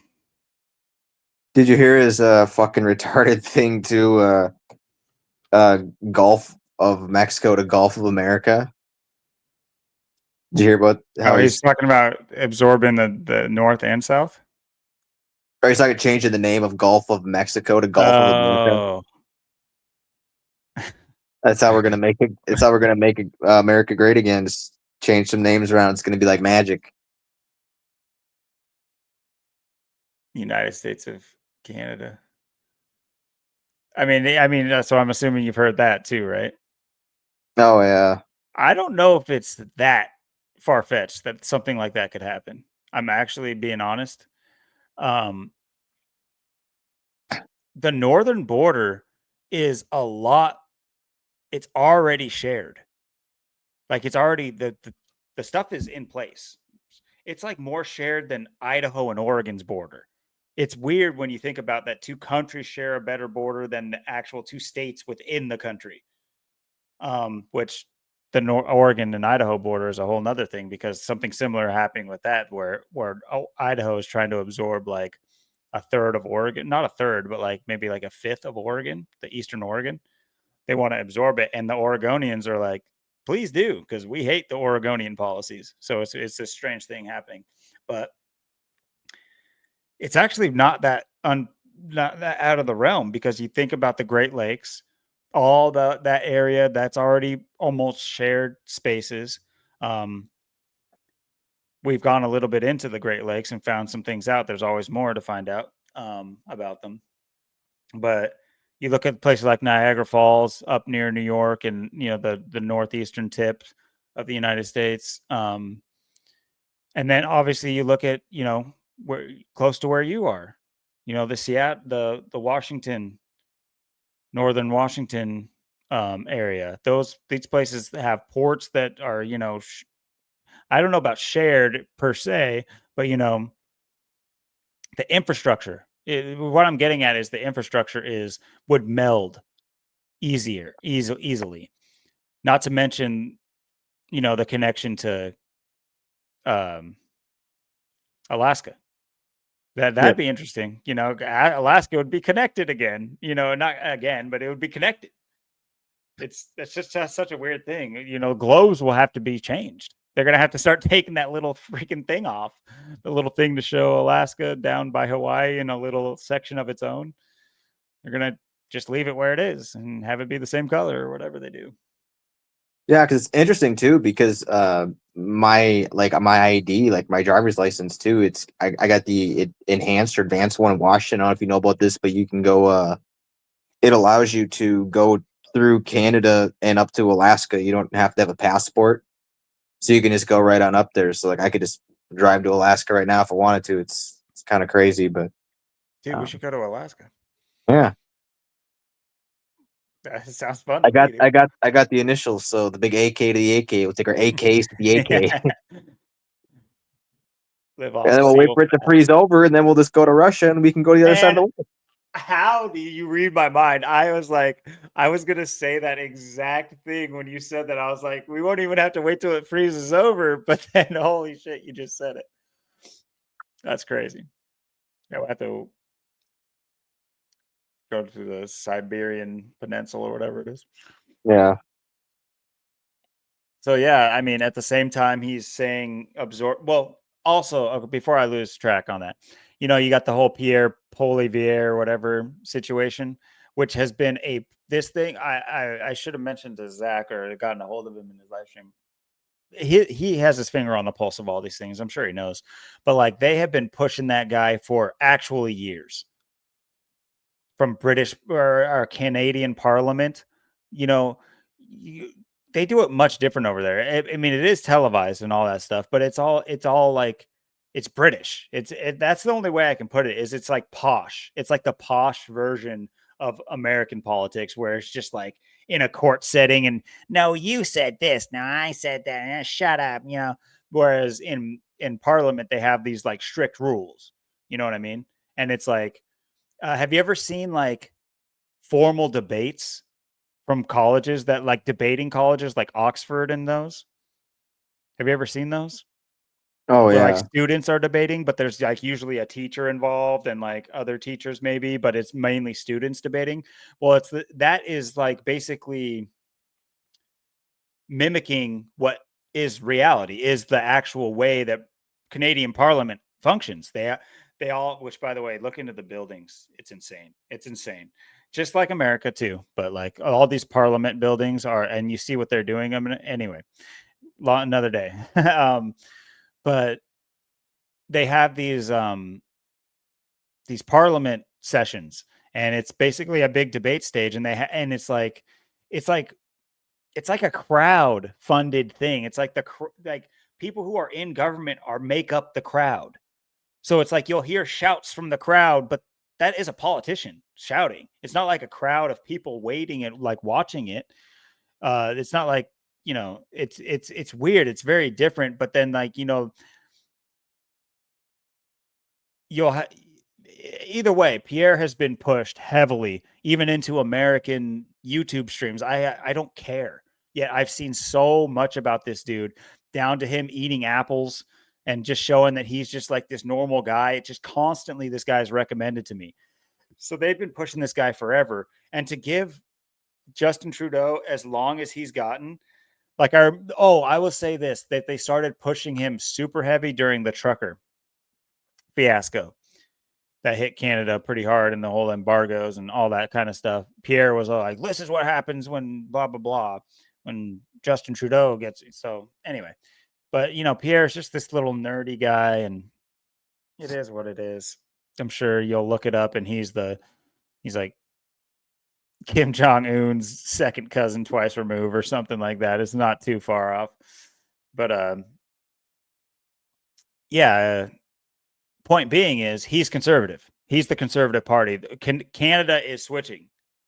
The pendulum is swinging for Canada. They have been liberal for a long time. Obviously, presidencies aren't 4 years or 8 years like America. And Trudeau has been prime minister for a while. So, long story short, they have this new shift of government. I won't say the people, because we all know that these things aren't ran by the actual people. But it also represents a similar dichotomy to America, because you have all these different quarters. Just like America, it's just like we're nothing like Texans. Texans are basically another country. They do things differently, they talk differently, they look different. It's we just say fly that same beautiful flag. Sell it on Donald Trump's birthday. Anyway, but yeah, I Just wouldn't be known so. Mexico North. Yeah, I mean, it's all interesting. What if Mexico took America, North Mexico, instead of South America? It's North Mexico. Yeah, you got a New Mexico. Here's just North Mexico. Here's Mexico North. Newest Mexico. Yep. They keep New Mexico. New Mexico becomes older Mexico. And there's newer Regular Mexico. Mexico becomes former Mexico. There's Yeah. all different like blank Mexico. Cold Mexico becomes Canada. Canada becomes cold Mexico. But yeah, don't be surprised if these idle statements that inflammatory statements that Donald Trump makes. Don't be surprised if they use him to be a catalyst. Don't associate his ability to do anything. That's not how things work. The president is not able to do anything. That's not how these things work. They use these puppets to get their subconscious programming into your head for what is going to happen or may not happen. It's hard to tell. It's hard to tell. It's not impossible. Trust me, it's not impossible. Check out this website at the bottom of our screen. Some people are very efficient at being able to tell what's going to happen through the dog whistling and um, pre-programming. Some people have better foresight than others, and that's what I've constantly am trying to do, is to train my foresight. I'm so sick of having hindsight. Hindsight is like the worst thing ever. But yeah, yeah. Like I was saying, don't be surprised if this whole Canadian absorption becomes something possible, and then also don't be surprised if Mexico absorption becomes something possible, because I think that's a lot of what this is you have this animosity, you have this idea of building a wall, but it doesn't get built. So now you have this convenient excuse. And also, I do think that there's this weird game they're playing to where they're going to convince us that Mexico wants to be a part of the US. I do actually, I feel like all of this has been this like bait and switch, that by the end of it they're going to say no, let us be absorbed. Like there's going to be some precedent set about like debt or something like that. That his first presidency, he led on a lot about Mexico's like debt to America. And don't be surprised if they want to open up those, they won't have to go through their drug tunnels anymore. They'll just be able to drive right down the road. It'll all be America. So don't Yeah, be surprised. I think that's why it's he's changing from Gulf of Mexico to Gulf of America. I think that's what that's all about. The unity, all one. And that's not a good thing, biblically or in our times. That's just, it's not locally. Locally, it's okay. But when you have a system of government that are occultic, Luciferian Satanists, whatever you want to call them, that idea is coming from a whole nother place. That's a Babylonian idea. And I'm not saying Christian. I'm not saying anything like that. I'm saying these are contextual ideas. Whether or not they happened or not, I don't care what you think about them. The idea is the important thing. The rulers that believe they play God every single day over us is a real thing. The fact that 90+% of people can't see this, everybody but babies should be able to see this.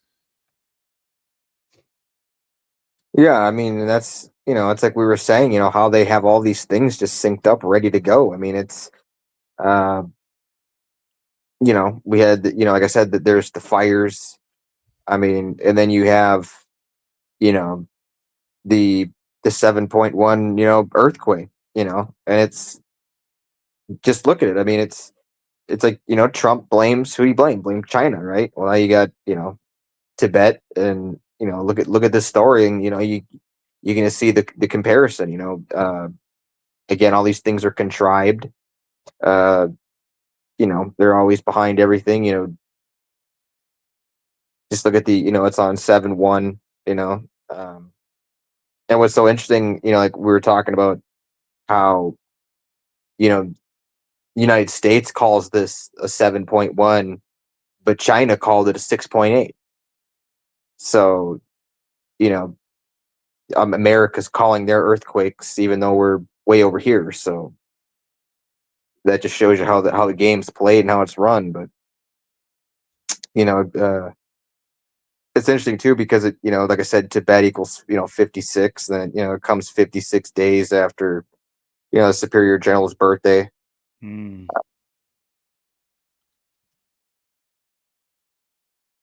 It's also 363 days, before September 27th. Uh, you know, the Jesuits' birthday there. And then you have, the People's Republic of China. Of course, that equals 263. Republic of China as well equals 263. Um, Was it and the two People's sixty Republic? three is the 263 is the 56 prime number, and like I said, there's all the 56s. Tibet 56. Society of Jesus 56. Natural disaster 56. Um, and like I said, what's so interesting is how the U.S. called this a 6 point, or China called it a 6.8. Um, Catholicism is 68, mathematics is 68. Hmm. So it's pretty interesting how they did that. Um, and then of course, it's synced up with Dalai Lama, um, the big bad llama. But Dalai Lama's got the 54, the 27. It's just a. How do you spell that fool's name? Dalai, and then Lama, Lama. That's what it is.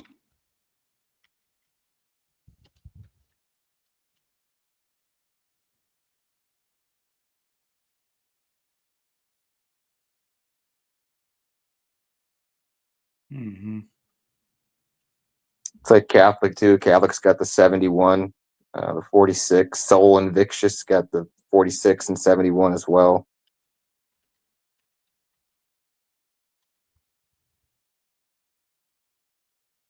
Makes you think of like Art of War, Right. transcribed by a Catholic priest or whatever it was.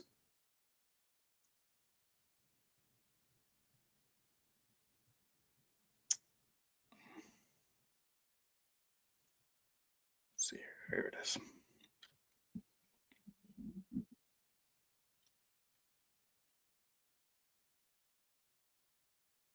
Shigatse City, huh?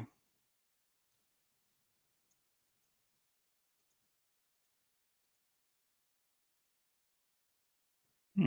55 55. and 71. There you go. What a strange city to take place on in 7/1. Hmm.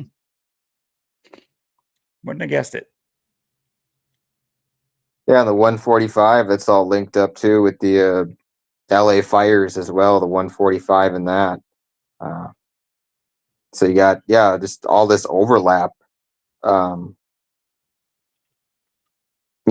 just them showing you that it's, all one. That's why they got to have it on the same day, and, not even call it the same earthquake in two different places. Why are we naming China's earthquakes? As people should be asking, why are we Yeah. determining what that is? It's like, Yeah, that's a really good point. Because yeah, it makes no sense. Why is the US Geological Survey, which none of us should like, I'm telling you, this is first of all, you should question geology as a whole. That's another topic. But the point is that the precedents for this government group, the Geological Survey, USGS, you have no idea what it's all about. This is why planes are flying above your house all day long, circling your houses. They're doing it right now in Portland. I looked it up. Portland's under the Geological Survey right now. Several cities and places in the U.S. are. You want to know one that the Geological Survey had ended only like months before? Asheville. They got done with the Geological Survey there, and guess what happened a few months later? You saw what happened. And yeah, guess what they found in their Geological Survey? The Geological Survey is like an in-depth like radar system that probes deep into the ground. That's just like they're saying here that they noticed that the U.S. Geological Survey noticed that it struck a depth of 10 kilometers, 6 miles underground. So what they're able to locate veins of raw materials. And meanwhile, you have these quartz mines and um, was it lithium or something like that? Yep. That the mines are buying up property now in Asheville, like everybody thought that they would do. Well, they're doing it right before your eyes, and so it's not a good thing when the Geological Survey comes to town. Let me just put it that way. And right now they've been flying over these things take a long time. So the Geological Survey can be happening in your city or town or whatever for a while.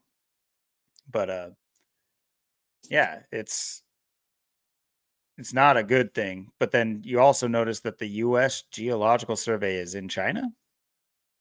What? Right. Why the hell would they be in China? China can't even fly their little toy balloons over here without Yeah. gas panic.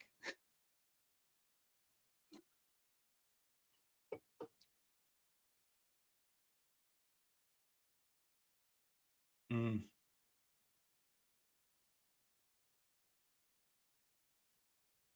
Wow. Internet access is restricted in Tibet Hmm. by China? Oh, yeah, Beijing.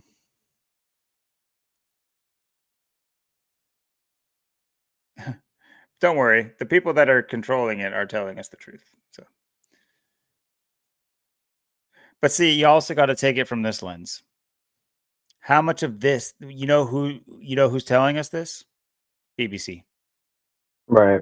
So, you know, who the hell knows unless you were over there and able to witness it. And I'm not saying there's not authoritarian regimes. We live under one. There's different levels to it.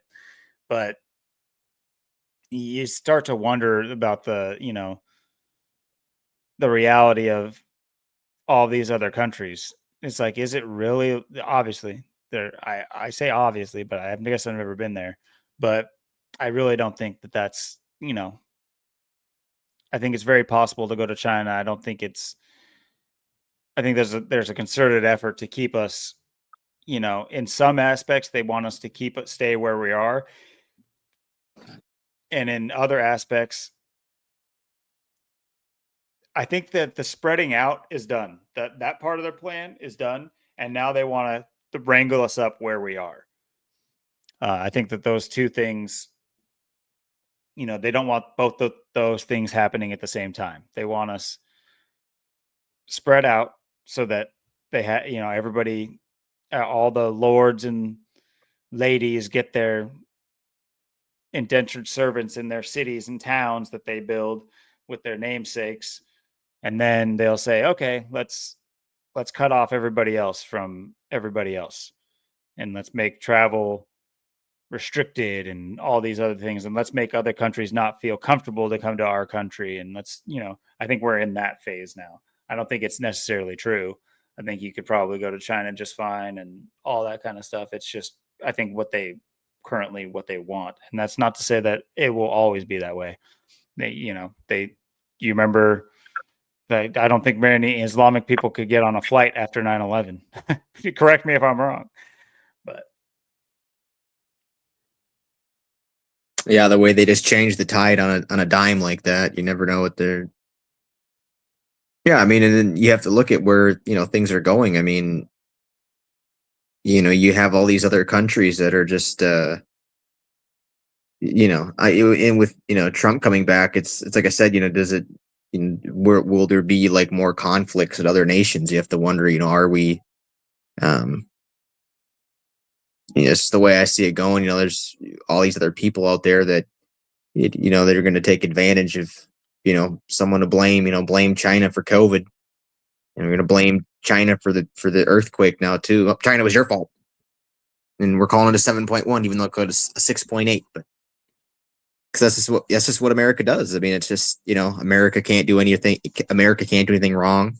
We're the best. We're number one. It's everyone else's fault, and that's just what it's all about over here. And it's people that are tuned into the TV. I mean, that's just the way they're going to be about it. People that are just going to be voting or cheering on Trump and thinking it's amazing how so many people are just thinking this year is just going to be just their year. It's going to be just a great year. It's like, well, I mean, God, have you seen the headline so far? Have you are you alive there the first 2 weeks? It's pretty bad. It's like you think that you think that this fire in LA, you think that's not really going to affect you? No, that's going to directly affect you. It's going to affect you.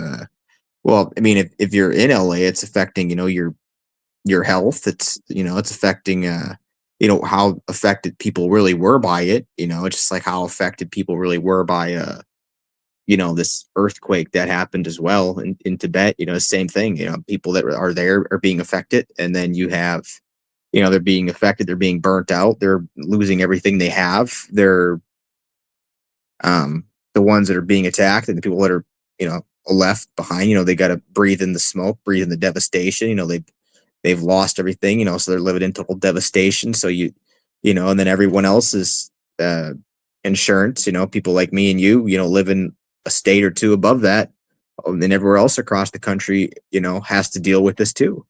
So we all have to pay for it. It's not like the people of, you know, California are only paying for it, or people of China are paying for it. No, something happens somewhere else in the world, something happens to, United States, LA, wherever, we all have to pay for it. It makes everything worse. It just and it all goes, like I said, part way with Klaus Schwab. You're gonna owe nothing to be happy. And this is how they, are looking to do it, because no one is catching these things. People are thinking, oh man, they're on easy street because Trump's coming back. Trump's going to save them. Trump's going to do all the work. But then it's like, well, look at this. Look at the stories the first 2 weeks. I mean, are you distracted with the football and the games and stuff? I mean, your life ain't going to get any better from this stuff. I know that.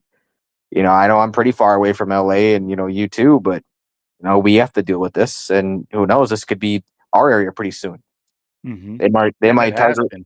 Yeah, they might target Washougal. I mean, we've been living in the fire all the time. You never know when they're going to target a small area, with anything. I mean, we just had a hurricane. I mean, I don't know. We got hurricanes here in Washington. Yeah, we do. They're called cyclone bombs, and they just hit the craziest places. I mean, it's crazy. But yeah, people think that the stuff is, people don't see this. They don't see it at all. They don't see how we're being picked apart methodically from the bottom up. These people are like termites. They're just eating away at us. They're just a big pack of termites eating away at us. Just we're dissolving. We're losing on all these fronts, and people have to. And it's perfect too, because it's like, well, attack California, right? Because it's like, fuck California. Everyone hates California, right? Hmm. It's their fault. It's like they're not a part of the country. It's like, oh man, the division is just awful. It's just the division, divide and conquer. It's just worked too well.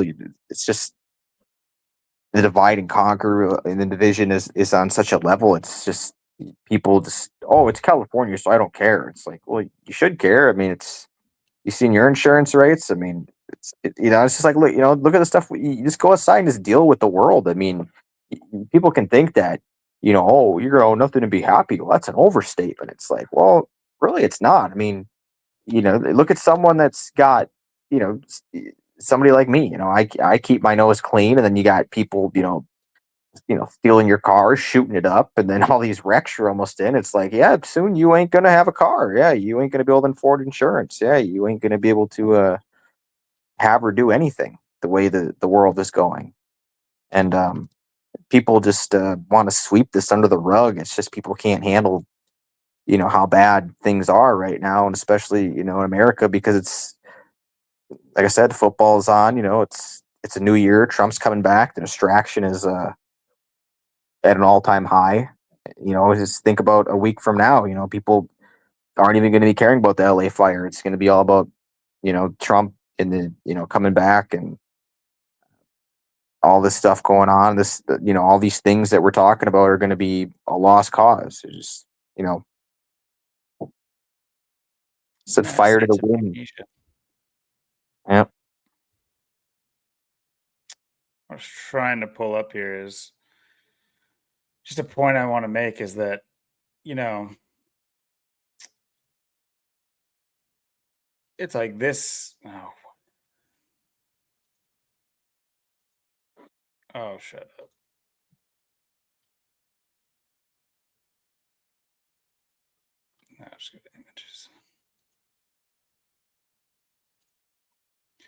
So it's like this is what they want you to see. Like what you were saying is like, this place sucks. Yeah. This green spot sucks. It's like, but the reality is none of these colors exist.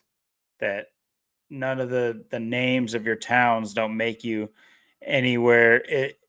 That's not what is important about things. You know, the delineation is not about like this the nature on this side of this of uh on the Nevada side is so much different than the nature on the northern tip of California over here. There's no difference of that.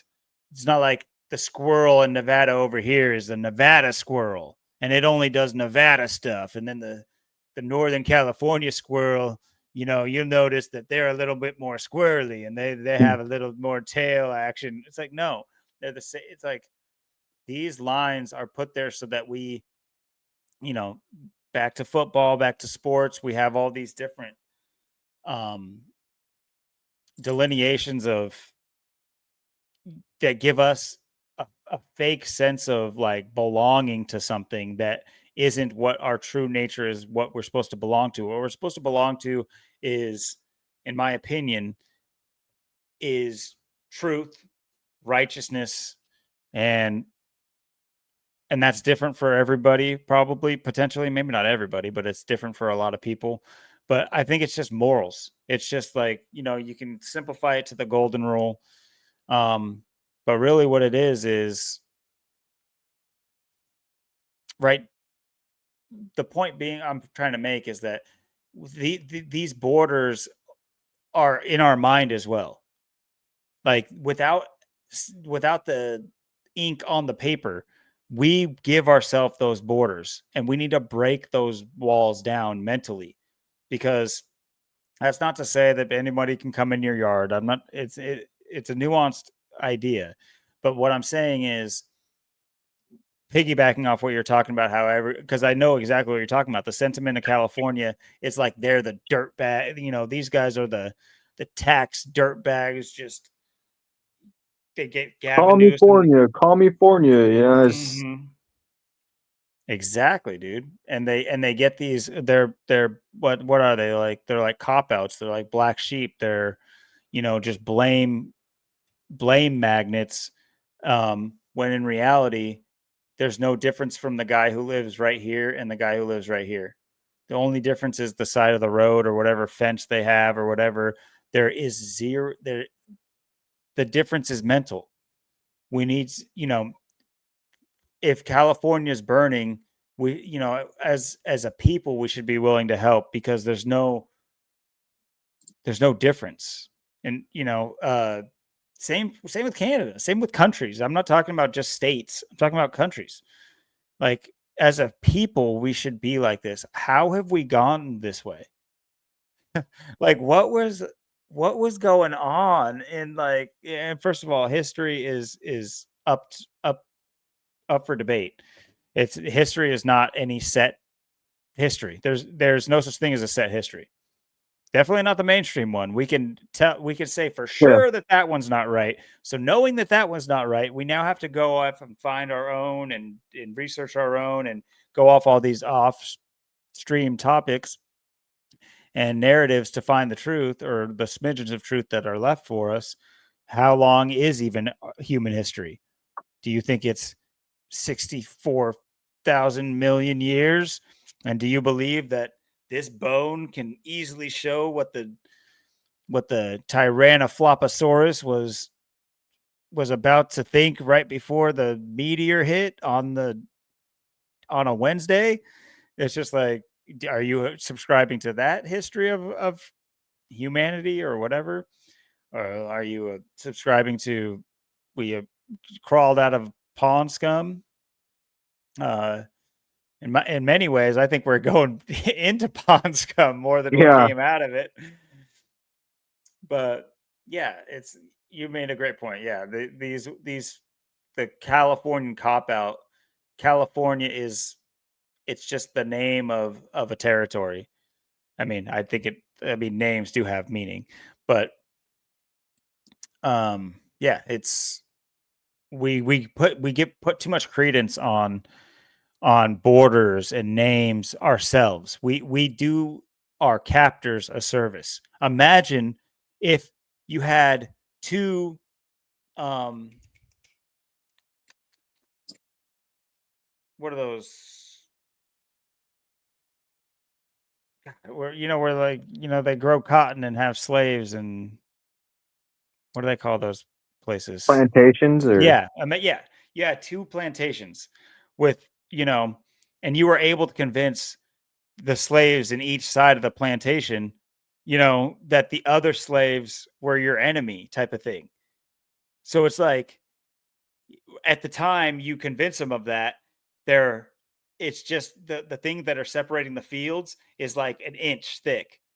But you'll have them running out there and being like, "We're gonna build a fence. It'll be our fence, so you guys can't cross our fence." That's that idea to me. It's like you have all these slaves that are building the walls for the captors without even being told to. In my opinion, half the stuff that we do, we're not even made to do it, but we just do it, and then we don't even realize that it's beneficial for us to be doing that for the people that are have no good intentions for us. Or it's also this idea that people in power have this clandestine want to help anybody else. It's this such a foolish thing to think that people wake up thinking, how can I make other people I don't know's life better? Name what, you can't, you don't know. For the average person doesn't know a single person like that, let alone somebody with millions of dollars at stake and an obvious selfish nature and an obvious, you know, all these, psychotic natures that are obvious to be obviously seen, to a la Donald Trump, a la any major politician, really. But you just are able to see these people's evil ways, but you still think they're the person. Oh well, yeah, I don't like Donald Trump, and he is corrupt. But once he's president, he's got to be a president. He's got to do presidential stuff. It's like, what? No, nobody. No, there's no comptrollers in your area. There's no politicians. There's no not nowadays. There's not even teachers who wake up and think they want to make anything better. What do you think a politician wants to do? What do you think a lawmaker, a judge, a police officer wants to do? You think they're waking up and how can I serve my community today? No, hell no. How can I serve them papers that say you need to pay some shit for no reason? That's what they want to serve you. yeah, I mean, just go back and look at the last 4 years of the Big Twompy. I mean, what did that show you? I mean, for people to think that this year's for people to be excited. I mean, it's like, I mean, didn't you hear the snake poem that he? I mean, he wrote. He talked about that on my birthday. You know, he had that one ready to go on my I birthday. was talking to you. Year of the Snake. I mean, he had that ready to go in 2017 on my birthday. It's Austin's 22nd birthday. I'm gonna mock you with the snake poem, Austin. Now look where we are. All these years later, here we are. It's like, yeah, you can't see you're being set up for the facade. Who's Big Twompy friends with? Klaus Schwab, the guy who says you're gonna own nothing by 2030, huh? And you have Trump, the highest degree of the Satanic Church. Well, it looks like we have the right people in the right places to get the job done. And then you see these stories, and then it's like, oh, see, I mean, this is happening in California because those are Democrats, those are demon rats over there. And you see, they're blue. See the West Coast, man. It's because Trump, man, he hates it's just the way they have everyone just so divided. I mean, people just hate someone because they live in a state. It's like you know nothing about that person. The person that lives in California might be more like someone lives in Wyoming than someone lives in Wyoming might be someone that's more like California. It's like, so who do you point the finger? Who do you blame? People don't think. there's just no think. It's just point the finger and blame. Oh, it's the West Coast, man. It's Seattle, man. It's like, okay, is every person in Seattle a bad person? Am I a bad person? Could live in Washington? It's like, oh, I'm an evil person. I live in Washington. It's like I should feel bad for it. It's like, no, it's actually a beautiful place. You look around, you got Mount Rainier. It's a beautiful place. Come out here sometime. Take a look around. It's people just they hate something or don't like something because people don't think deep about something. Why someone lives where they live. Yeah, there's a lot of good, decent people in California. Yeah, there's a lot of pieces of shit in California. There's a lot of good people in Washington, a lot of shitty people in Washington. So that's just how it is. You can't just point the finger and just think you know everything, and that's just how most people are. They hear stories like this, and then you have all these distractions along the way too, because like I said, football, the playoffs, um, and then you have like I said, the selection and people getting all ready for inauguration day. Yeah, a week from now, people are going to forget about this already. People don't even care about it. So then it's going to be on the next thing, and then they can just go point to point to point to point to point, and next thing you know, they destroyed all these places. There's all this devastation, and people didn't even catch it, and then it just raised everyone's insurances and destroyed like 10% of the country, and devastated like half people's lives that live here, and then it's just like people don't even catch it. It's amazing how they get away with this. These people just every day it's more amazing how these people continue to get away with this, and people just don't seem to have any answers or will to fight back against them. It's just absolutely astounding. Yeah, and at the beginning of that, I was, catching up and reading this, and then I noticed that the name of this website, the Dangerous Speech Project. It's just like the average person might sit there and see this and say, "Oh, this at least has good intentions." It's it's looking out for for people, and it's realizing that these people can be affected by someone's dangerous speech. So, and this is just another thing, the same point I was making a second ago. That's exactly what this is. It's just like there's these people at the Dangerous Speech Project do not wake up and say, I want to save people I don't know. That fallacy is like, it's one thing if you know somebody that's like that.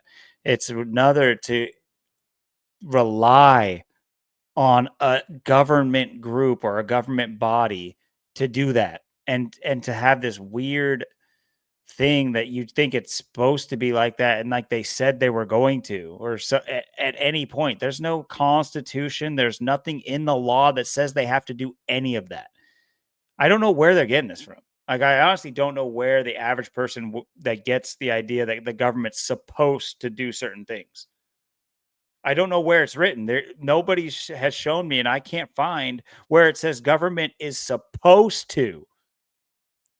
They sometimes say they're going to, but I don't know where the articles are that say that they have to and are supposed to.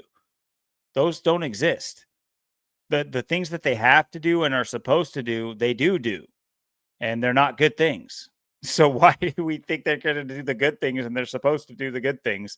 They're not. There's nowhere in the law that says they have to do the good things. I don't know where that is. They don't even have to fix your roads. So once again, maybe we'll get a constitutional lawyer up in here and they can explain to me where it says that they're supposed to do the good things, and maybe that's where everybody's getting tied up on. But other than that, I think it's literally just an idea of ignorance.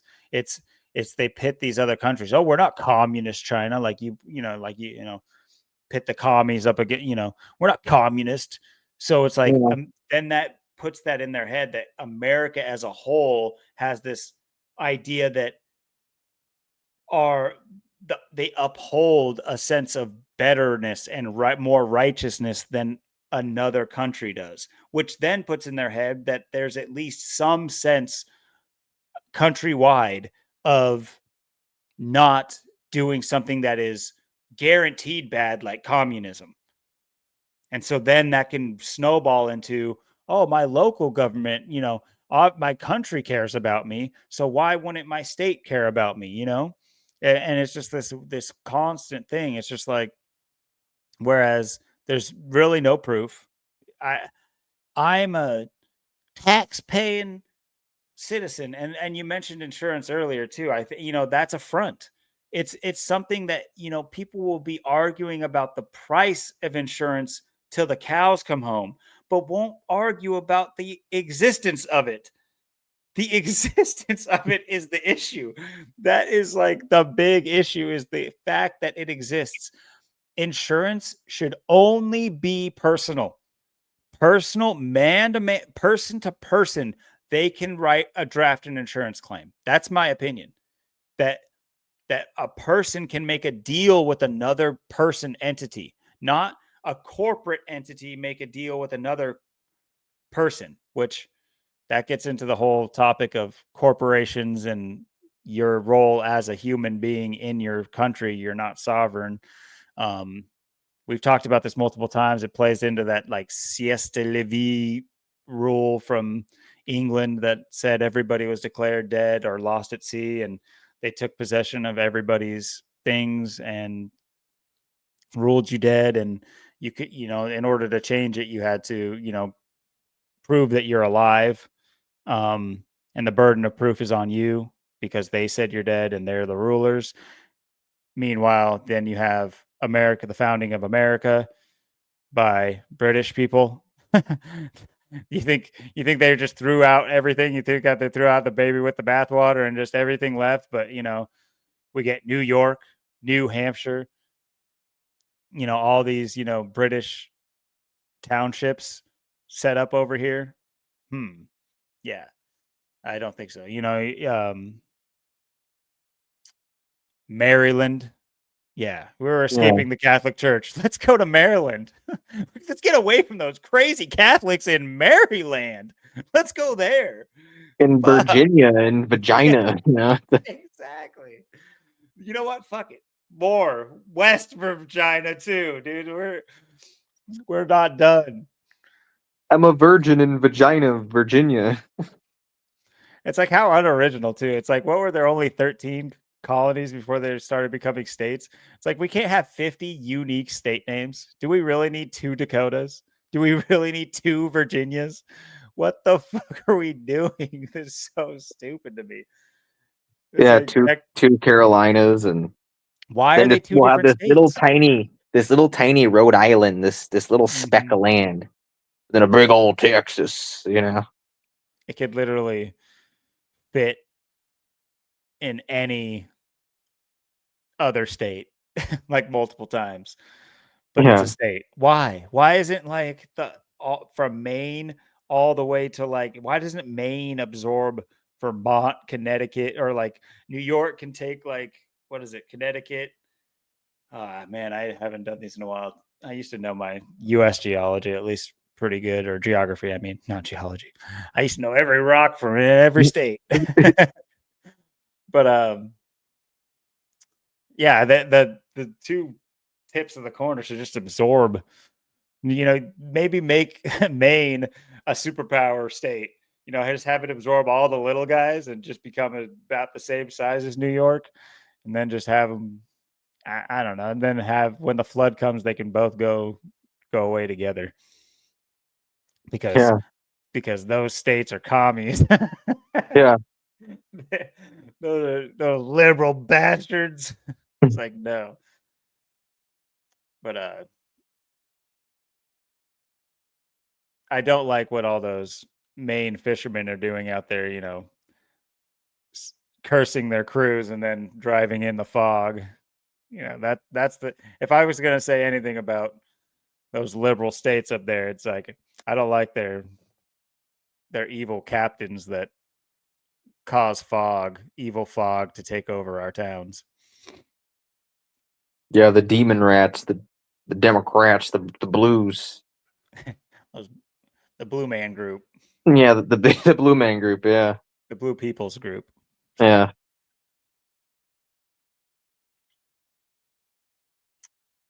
but yeah, yeah.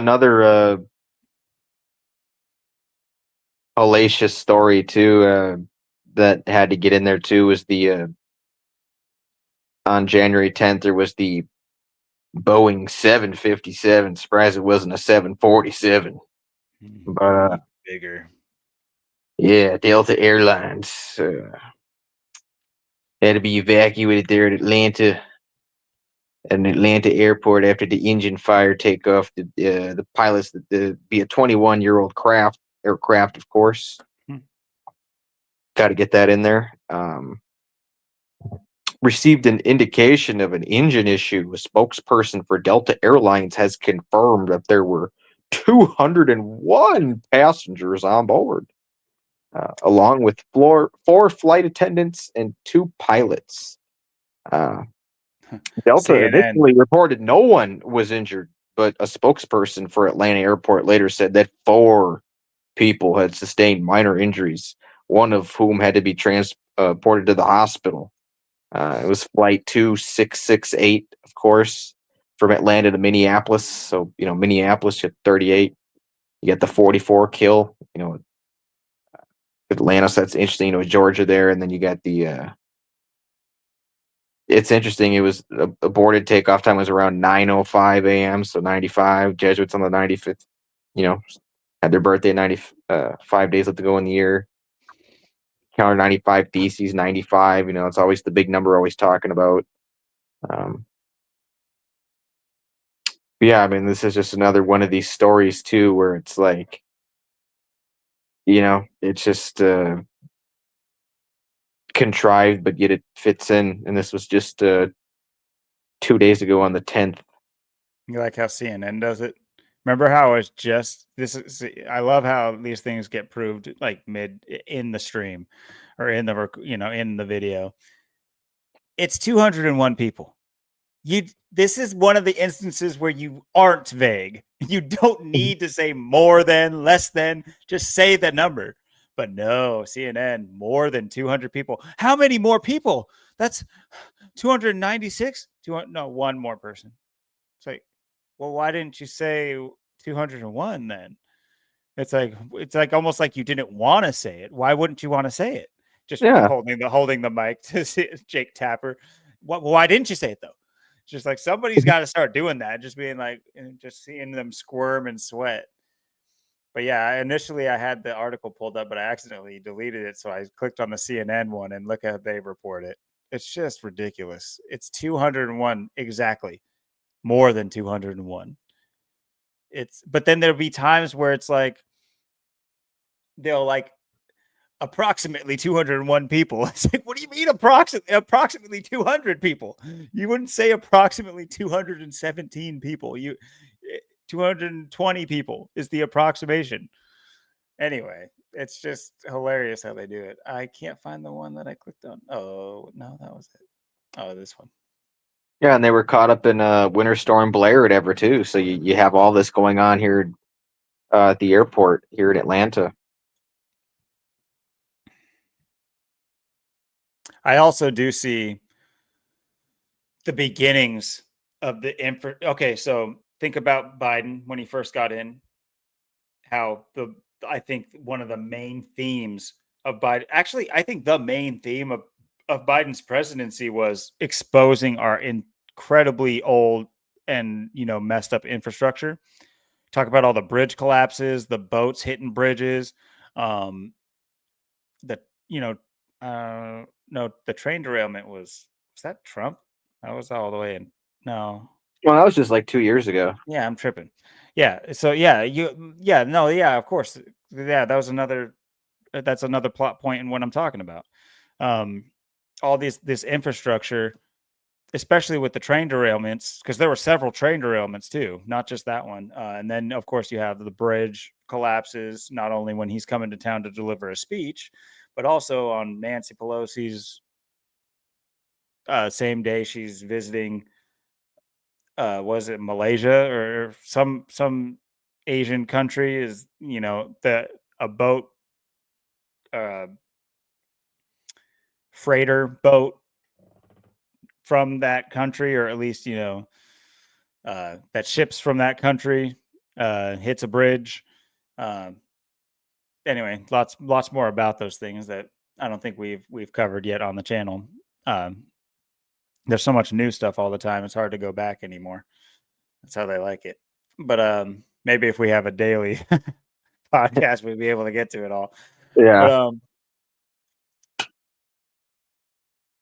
but yeah, I think infrastructure has been like one of the key things exposing the infrastructure to set the precedence for what's coming. Because what's coming is this new age of Boston Dynamics, fake plastic AI world. I guarantee you that this stuff is going to start rolling out under Trump because Oh yeah. it just screams it. Um, especially, it's even more especially now that you have Elon Musk being given a seat in an, an office. It's just it's so obvious. There's been rumors of bullet trains beginning to start getting bullet trains. Does anyone have an idea of where these bullet trains are going to be? They're not going to be above ground. So it's I think that's funny to me. What's funny about that to me is who knows how far along they already are. It's like when they want to push out the narrative of our. My point being behind this is I think they've already started it. But because it's underground and hidden, they don't have to say it's happening right now. That means they don't have to attribute a better infrastructure with Biden. They get to keep their narrative moving along. Biden's going to be the one exposing the terrible infrastructure. Another person's going to get credit for the bettering of the infrastructure, and it's all going to be by the numbers and by the code and by their stupid contrived narrative. That's what it's good. That's how they keep these things under wraps. Like the new iPhone is made. It's just about when when they're going to release it, and I guess anyway, that's maybe a bad uh comparison, but what I mean by the infrastructure is like why bullet trains is because like I said, they're hidden. They're going to be all underground. And if you know anything also about early America, very early, earlier than it should be, especially about like think about New York. Trump grew up in New York. He's had access to real New York. Like there's a city underneath New York. They've shown it in movies multiple times. Even the Ninja Turtles show it off pretty well.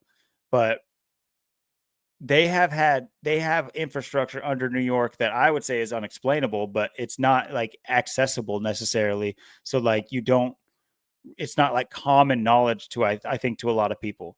But they have tunnels and all in my opinion they're old drains and old aqueducts that were maybe even above ground one before. But either way, that's speculation really. The fact remains that there is infrastructure underneath the city already. Obviously, you know about the subways and everything like that, but apart from the subways, I'm not even talking about that. But yeah, I see an upswing in infrastructure to support connecting cities that become 15-minute cities. Yeah. That requires bullet trains. That requires the technology that Japan and all these other nations already have. And it's crazy. Those trains get you from point A to point B real quick, real Oh quick. And that technology's been known for a long time. So the fact that America hasn't already invested in that is ridiculous. We have all these plans to be, these crazy independent 15-minute cities that like all function. I said independent, but I mean like dependent. They're all like function as these like dots, these connecting dots on like a um kind of like a connect the dots picture, like they all, are available to each other and function with each other. That's going to require the infrastructure, not just, so transportation being a huge one. So I think that there's a lot of stuff that's being hidden. I also think that requires outsourcing work, a la what Trump and Elon Musk are fighting right now. We mentioned, I think, last week how they're fighting that the H-1B5, whatever it is, to not only allow but to keep coming and expedite the growing numbers of immigrants to come over and potentially be workers. What do we know about the immigrants that come over and work for Google? Do they come to every American's house and knock on the door and say, "Hey, by the way, we're working on this thing that might affect the stability of your information online"? No, they don't do that. They don't. They go and they do their job and then they go home and they don't give a shit about what you're doing or how it's going to affect you. And I'm not sitting here disparaging immigrants at all. They're doing what they need to do. We are doing what we supposedly need to do, and I'm not disparaging the people. I'm disparaging. It's just the same way. It's like if you got a job making bank over in India, you wouldn't go knocking on everybody's door in India saying, "Hey, just so you know, what I'm doing might be affecting you in the future." But in the same vein, I think that these things are already happening, but also we have a lot of foreign labor building the infrastructure underground. That's my opinion. And that's why it's not, because you couldn't get Americans to do it. You can get Americans to work on a pipeline above ground, or even some of it's underground, or a lot of it's underground, like the Dakotas and stuff like that. But I almost think that that's kind of like oh, look, we source American labor for one thing. Meanwhile, everything else that's being done is hidden, done by, foreign labor. Yeah, I mean, yeah, 100%. Because you have to look at how, like I said, how far behind we are. Everyone else, they're light years ahead of us. That's why they have, we're trying to play catch up. They have all the infrastructure, and I know, uh, with this year, and I think this year there's going to be a huge push for this AI, this fake plastic world, with Trump and Elon and what they are about, and what they're just who they are. This is what you're going to see being rolled out. Just, I know, like I've already talked about, like the AI, like sex pots and stuff, all the stuff that they're trying to push and get out of here. Because, like I said, I mean, you look at the state of society. I mean, this isn't a society that's um, the way people look, the way that, like I said, this week. I mean, I couldn't believe how many fat people I saw this week. How many obese people. I mean, uh, how many guys are walking around with just massive guts the size of Alaska. It's like, how do you deal with this? How do you even, like, allow yourself to get like that? I mean, it's um you just look at these people. I mean, and like I said, the people that are so many people are messed up in terms of their sexuality. They don't know what sex they are. They're Whether they're gay, they're transgender, they're straight. Um, they don't even know. And then you have all these, in betweens. So, and the mental health, everybody. I mean, you can just see where we're at. We're at this pinnacle moment where you just see how bad we have it in terms of not just people. I mean, it's like this everywhere I go. I mean, everywhere I've been is like this. That's what the scary thing is. It's just how bad we have it here. People don't understand, and again, I've never left the country. I don't know how it is in other places. How things really work, how it is. Um, I hear things, I hear stories about how much better it is in other places, and I believe it. Um, because I mean, like I said, you walk outside and you don't have to know anything about financials to know you're in a depression. I mean, just walk around and look at people. I mean, we have it so bad here, and people, want to think that, and that's just the thing. I mean, you have people that are just they're so weakened, and they're so they're just gonna, whether they think voting is gonna help or save them, or do something. It's because it's all they have. I mean, these people aren't gonna do anything on their own. I mean, it's not like they're the ones that are uh, looking to push back or anything. I mean, they can probably barely walk. I mean, their health is probably absolutely horrible. I mean, you look at if whether I could see the health insurance, you know uh, whole system imploding this year. I mean, you got to look at that. I mean, there's so many things that, and I know we've both said too. With this year, there's no way we get to by January of next year that we didn't have massive uh parts of the agenda that were pushed in 2025 that came to pass. I mean, there's going to be major uh, things that are pushed going forwards, and I think that whether it's by April or the summertime or whatever, it's not going to take long, and we're going to see where we are. I mean, uh, the economy is in such bad shape in terms, how bad, just how the inflation, just the expense of everything. I mean, we know this can't keep going on, and you keep hearing these stories of places getting wiped out. uh it's just yeah, it's awful. I mean, it's there's not it's like I said, it's just to the point, I don't know what to do. I mean, if you're here in the United States, I mean, it's just like you're screwed. It's like, what do you do, Well, what you do is wake up, open your eyes to the agendas playing out right before your eyes, and find some way in your power to do something about it. Find something inside yourself or just outside yourself you can change. Start to make those steps, and because everybody's gotten the call. Everybody's gotten the call. It's just whether or not you're picking up or not. It's kind of like I'll equate to like it's like you're skipping work. You're skipping out on work, and it's that like nerve wracking feeling in work's calling, and it's just like you should be there. You should be doing something, but you're just not going to pick up that call. And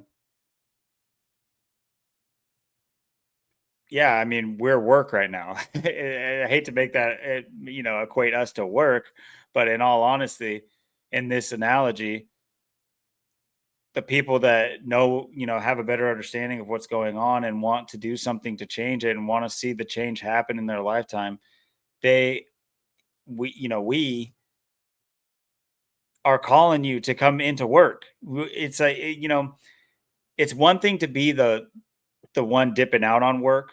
And this don't equate it to like your remedial job, please, and say, you know, fuck Walmart. I don't. That's not what I'm trying to say.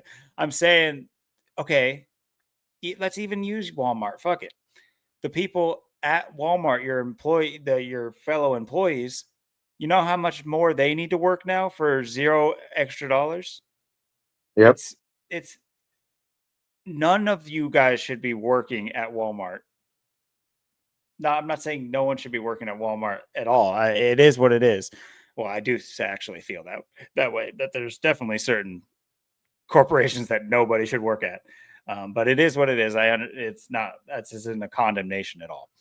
Um, but yeah, my point being is that even just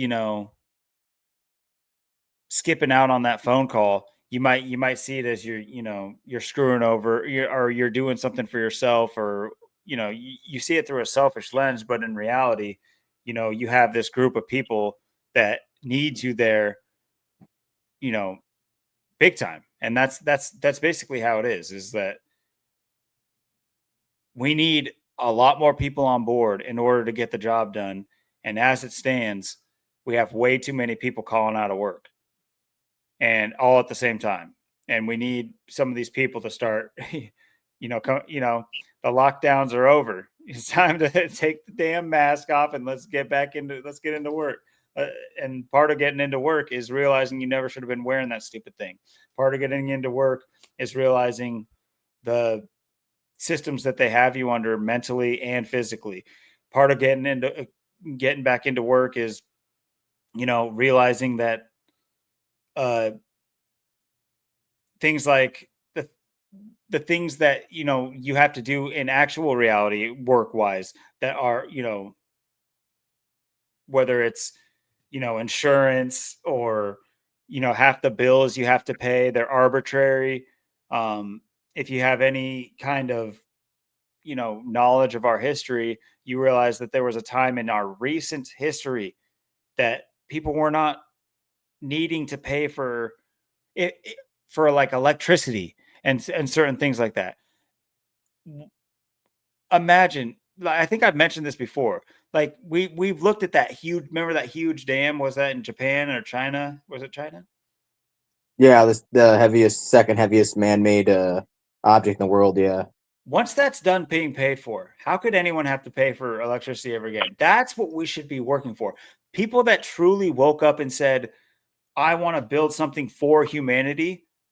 That I can understand everybody taking on a cost at that point. I could understand that if that's how people actually worked. But correct me if I'm wrong, Chinese people or anybody who's willing to look into this, do the people in that area, at the very least, a large area around that dam, not have to pay any money, anything for electricity anymore? That's how it should be. Are we still not realizing this? Anywhere near a freshwater spring, which is a lot of places, but it's getting less and less, because Coca Cola and Nestle and own all these places. Anyway, it's another subject. Actually, that's actually a good subject. We should plan for that. All the natural resources, even in just America, being corporatized. But the people around the areas around them should have no charge. It's just a ridiculous idea. It's a ridiculous idea that has, from the inception of America has just gotten snowballed and gotten worse and worse and worse. And it's just like, can anybody explain to me, like, other than potentially workers that need to maintain something, what is the actual cost of the thing running, whatever it may be, whether it's a dam, whether it's a telephone poles, they're up. The In fact, on my damn property, there's those pylons running right through it. I don't think I'm going to get free internet. I don't think I'm getting free phone. And I got one of those bitches running right on my property. So that's what people need to, that's another part of waking up, is just realizing these systems are not there for your immediate benefit. This is just a foolish idea, and that relying on any of these things is to our detriment and downfall. And so, yeah, to answer your question, like, that's a short list because the list keeps going. I'm just getting long winded here. yeah. I mean, it's like I always say. I mean, you can't blame people for. It's like people say, "Oh, people are lazy, don't want to work." I mean, it's like, yeah, that's half true, but your money doesn't do them any good either. And it's like I said, it's why you got to get rid of the money. The money's the root of all evil, right? You want to get rid of the evil? Well, there you go. You got to get rid of that money. And it's obvious when you really look at the system for what it is and how it's constructed, what it really is. A lot of people. That's why I don't understand. Some people think they're going to win playing the money game. No one wins playing the money game. Besides people who create and are behind the money, and that's the only people who profit. That's just the way the world works, and people think they're going to oh, it's all about money. Well, it's really not all about money. It's about power and control people at the top, and then it's just you're just on whatever bullshit scheme they're going to have you on. I mean, if it's going to be the petro fiat dollar, the whatever, that's just the thing, and that's I think that's going to be the next part of this whole agenda, switch into the digital dollar, digital currency. That's got to be the big push I think we're going to see under Trumpy. And like I said, it'll be interesting to see. It's very interesting. Like I said, he takes office of the 119th Congress. We got 119 9/11 coming up in a week, so it's kind of all coming to a head at once. Really, I mean, it's interesting too because it's like the Trump. I think it's like. Herbert Hoover, just taking over for the economic collapse, crash the economy. That's pretty much kind of what I'm seeing here coming the next 4 years. Yeah. And And to piggyback on that too is I don't think it's arbitrary. Eves are another thing, and I just think the average person, including myself, um, I don't really understand necessarily. I do understand the 201, that aspect of moving the inauguration day to 1/20 or 20/1, so the rest of the world.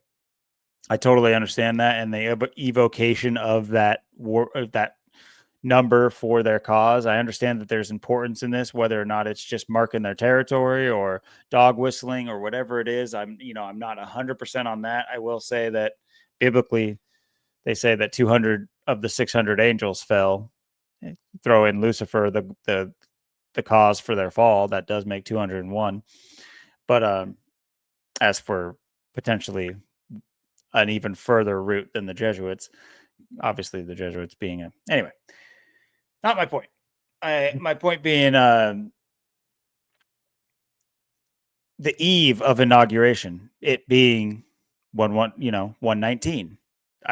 They celebrate eves. Eves to big uh marked days are also celebrated. Like it's a lead up. It's just like high society. High society, they pregame everything. There's like a pregame to going to the gala.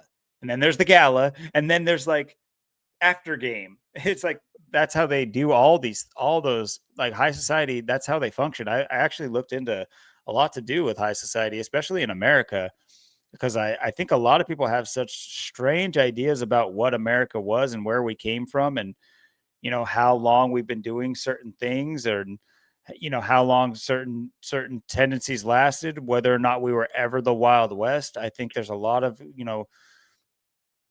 propaganda out there for what America ever was at certain points. And I think a lot of it's to hide, just how decadent we've always been and just how little we ever spent in the real mud in this country as a people. Like to kind of give this false narrative that we were, these people coming out of the gutter and pulling ourselves up by the bootstraps when we were, wearing powdered wigs still. And, anyway, but yeah, I think you're right on the nail head, hit that right on the head there with the 119, because I think on the eve of inauguration, like I was saying, that that's still something for them to maybe celebrate's not the right word. Well, it kind of is what I mean, but you know, to push out there, just not maybe not as important as that all important 201, but we obviously know of several instances of the 119 911 playing out in human history and in liturgy and different biblical, not I would say biblical, I mean religious texts. Um, if you want to talk about the Tisha B'av or certain things like that. Anyway, but yeah, I think it's going to be a big show coming up here before the election show or inauguration show, pre-inauguration. But it'll come up. It'll still come out on the. That's another funny thing too, is that we have a episode scheduled for inauguration day 20/1. Just another weird synchronicity. I mean, going back to the beginning of our channel, where we're noticing these strange synchronicities with our channel, apart from the name of our channel being 201. Yeah, and that'll be our 19th video too. It'll be our 18th episode, but our 19th video. Oh, good point. So it always does sync up perfectly. It's amazing how they do it. Damn. So 17 in the books. 17 weeks. That's how quick they can move. I mean, when you're documenting it, it's scary. It's actually scary when you actually I already knew time was flying, but Oh yeah. documenting it is actually maddening to understand that we've been doing this for 17 weeks. I remember talking about episode 1 and 2 like it was absolutely last week. I know. Now It I have is. another house. It's like, what the fuck? Yeah, it's amazing. I mean, it was, I think about it as like, we just seen each other. It was like summer, it was like end of summer, then it was, fall. Now we're in the dead of winter. It's like, okay, as soon as it's going to be spring, then we're back. It'll be August. It'll be a year since we, met up for the first time. It's crazy how fast it's all coming. I mean, yeah, and it'd be interesting too, if anyone else has anything too on, the things we talked about tonight as well. Uh, if anyone else has been in the fog or seen the fog or caught up in Winter Storm Blair or Quora. Kind of funny. It sounds like Quarry. I don't know, but Hmm. Corey Taylor. But yeah, if you got caught up in that or caught up in Blair or the Blair Witch Project or you met Blair Walsh or whatever. Anything related. Yeah, yeah. Or even if you, I mean, I don't think anyone was directly impacted by Tibet unless we got people from Tibet in here. That'd be pretty amazing. But You yeah, I never know know. there might be some people that had got caught up in the LA fire or Well, if near they're it. in Or, Tibet, apparently they can't.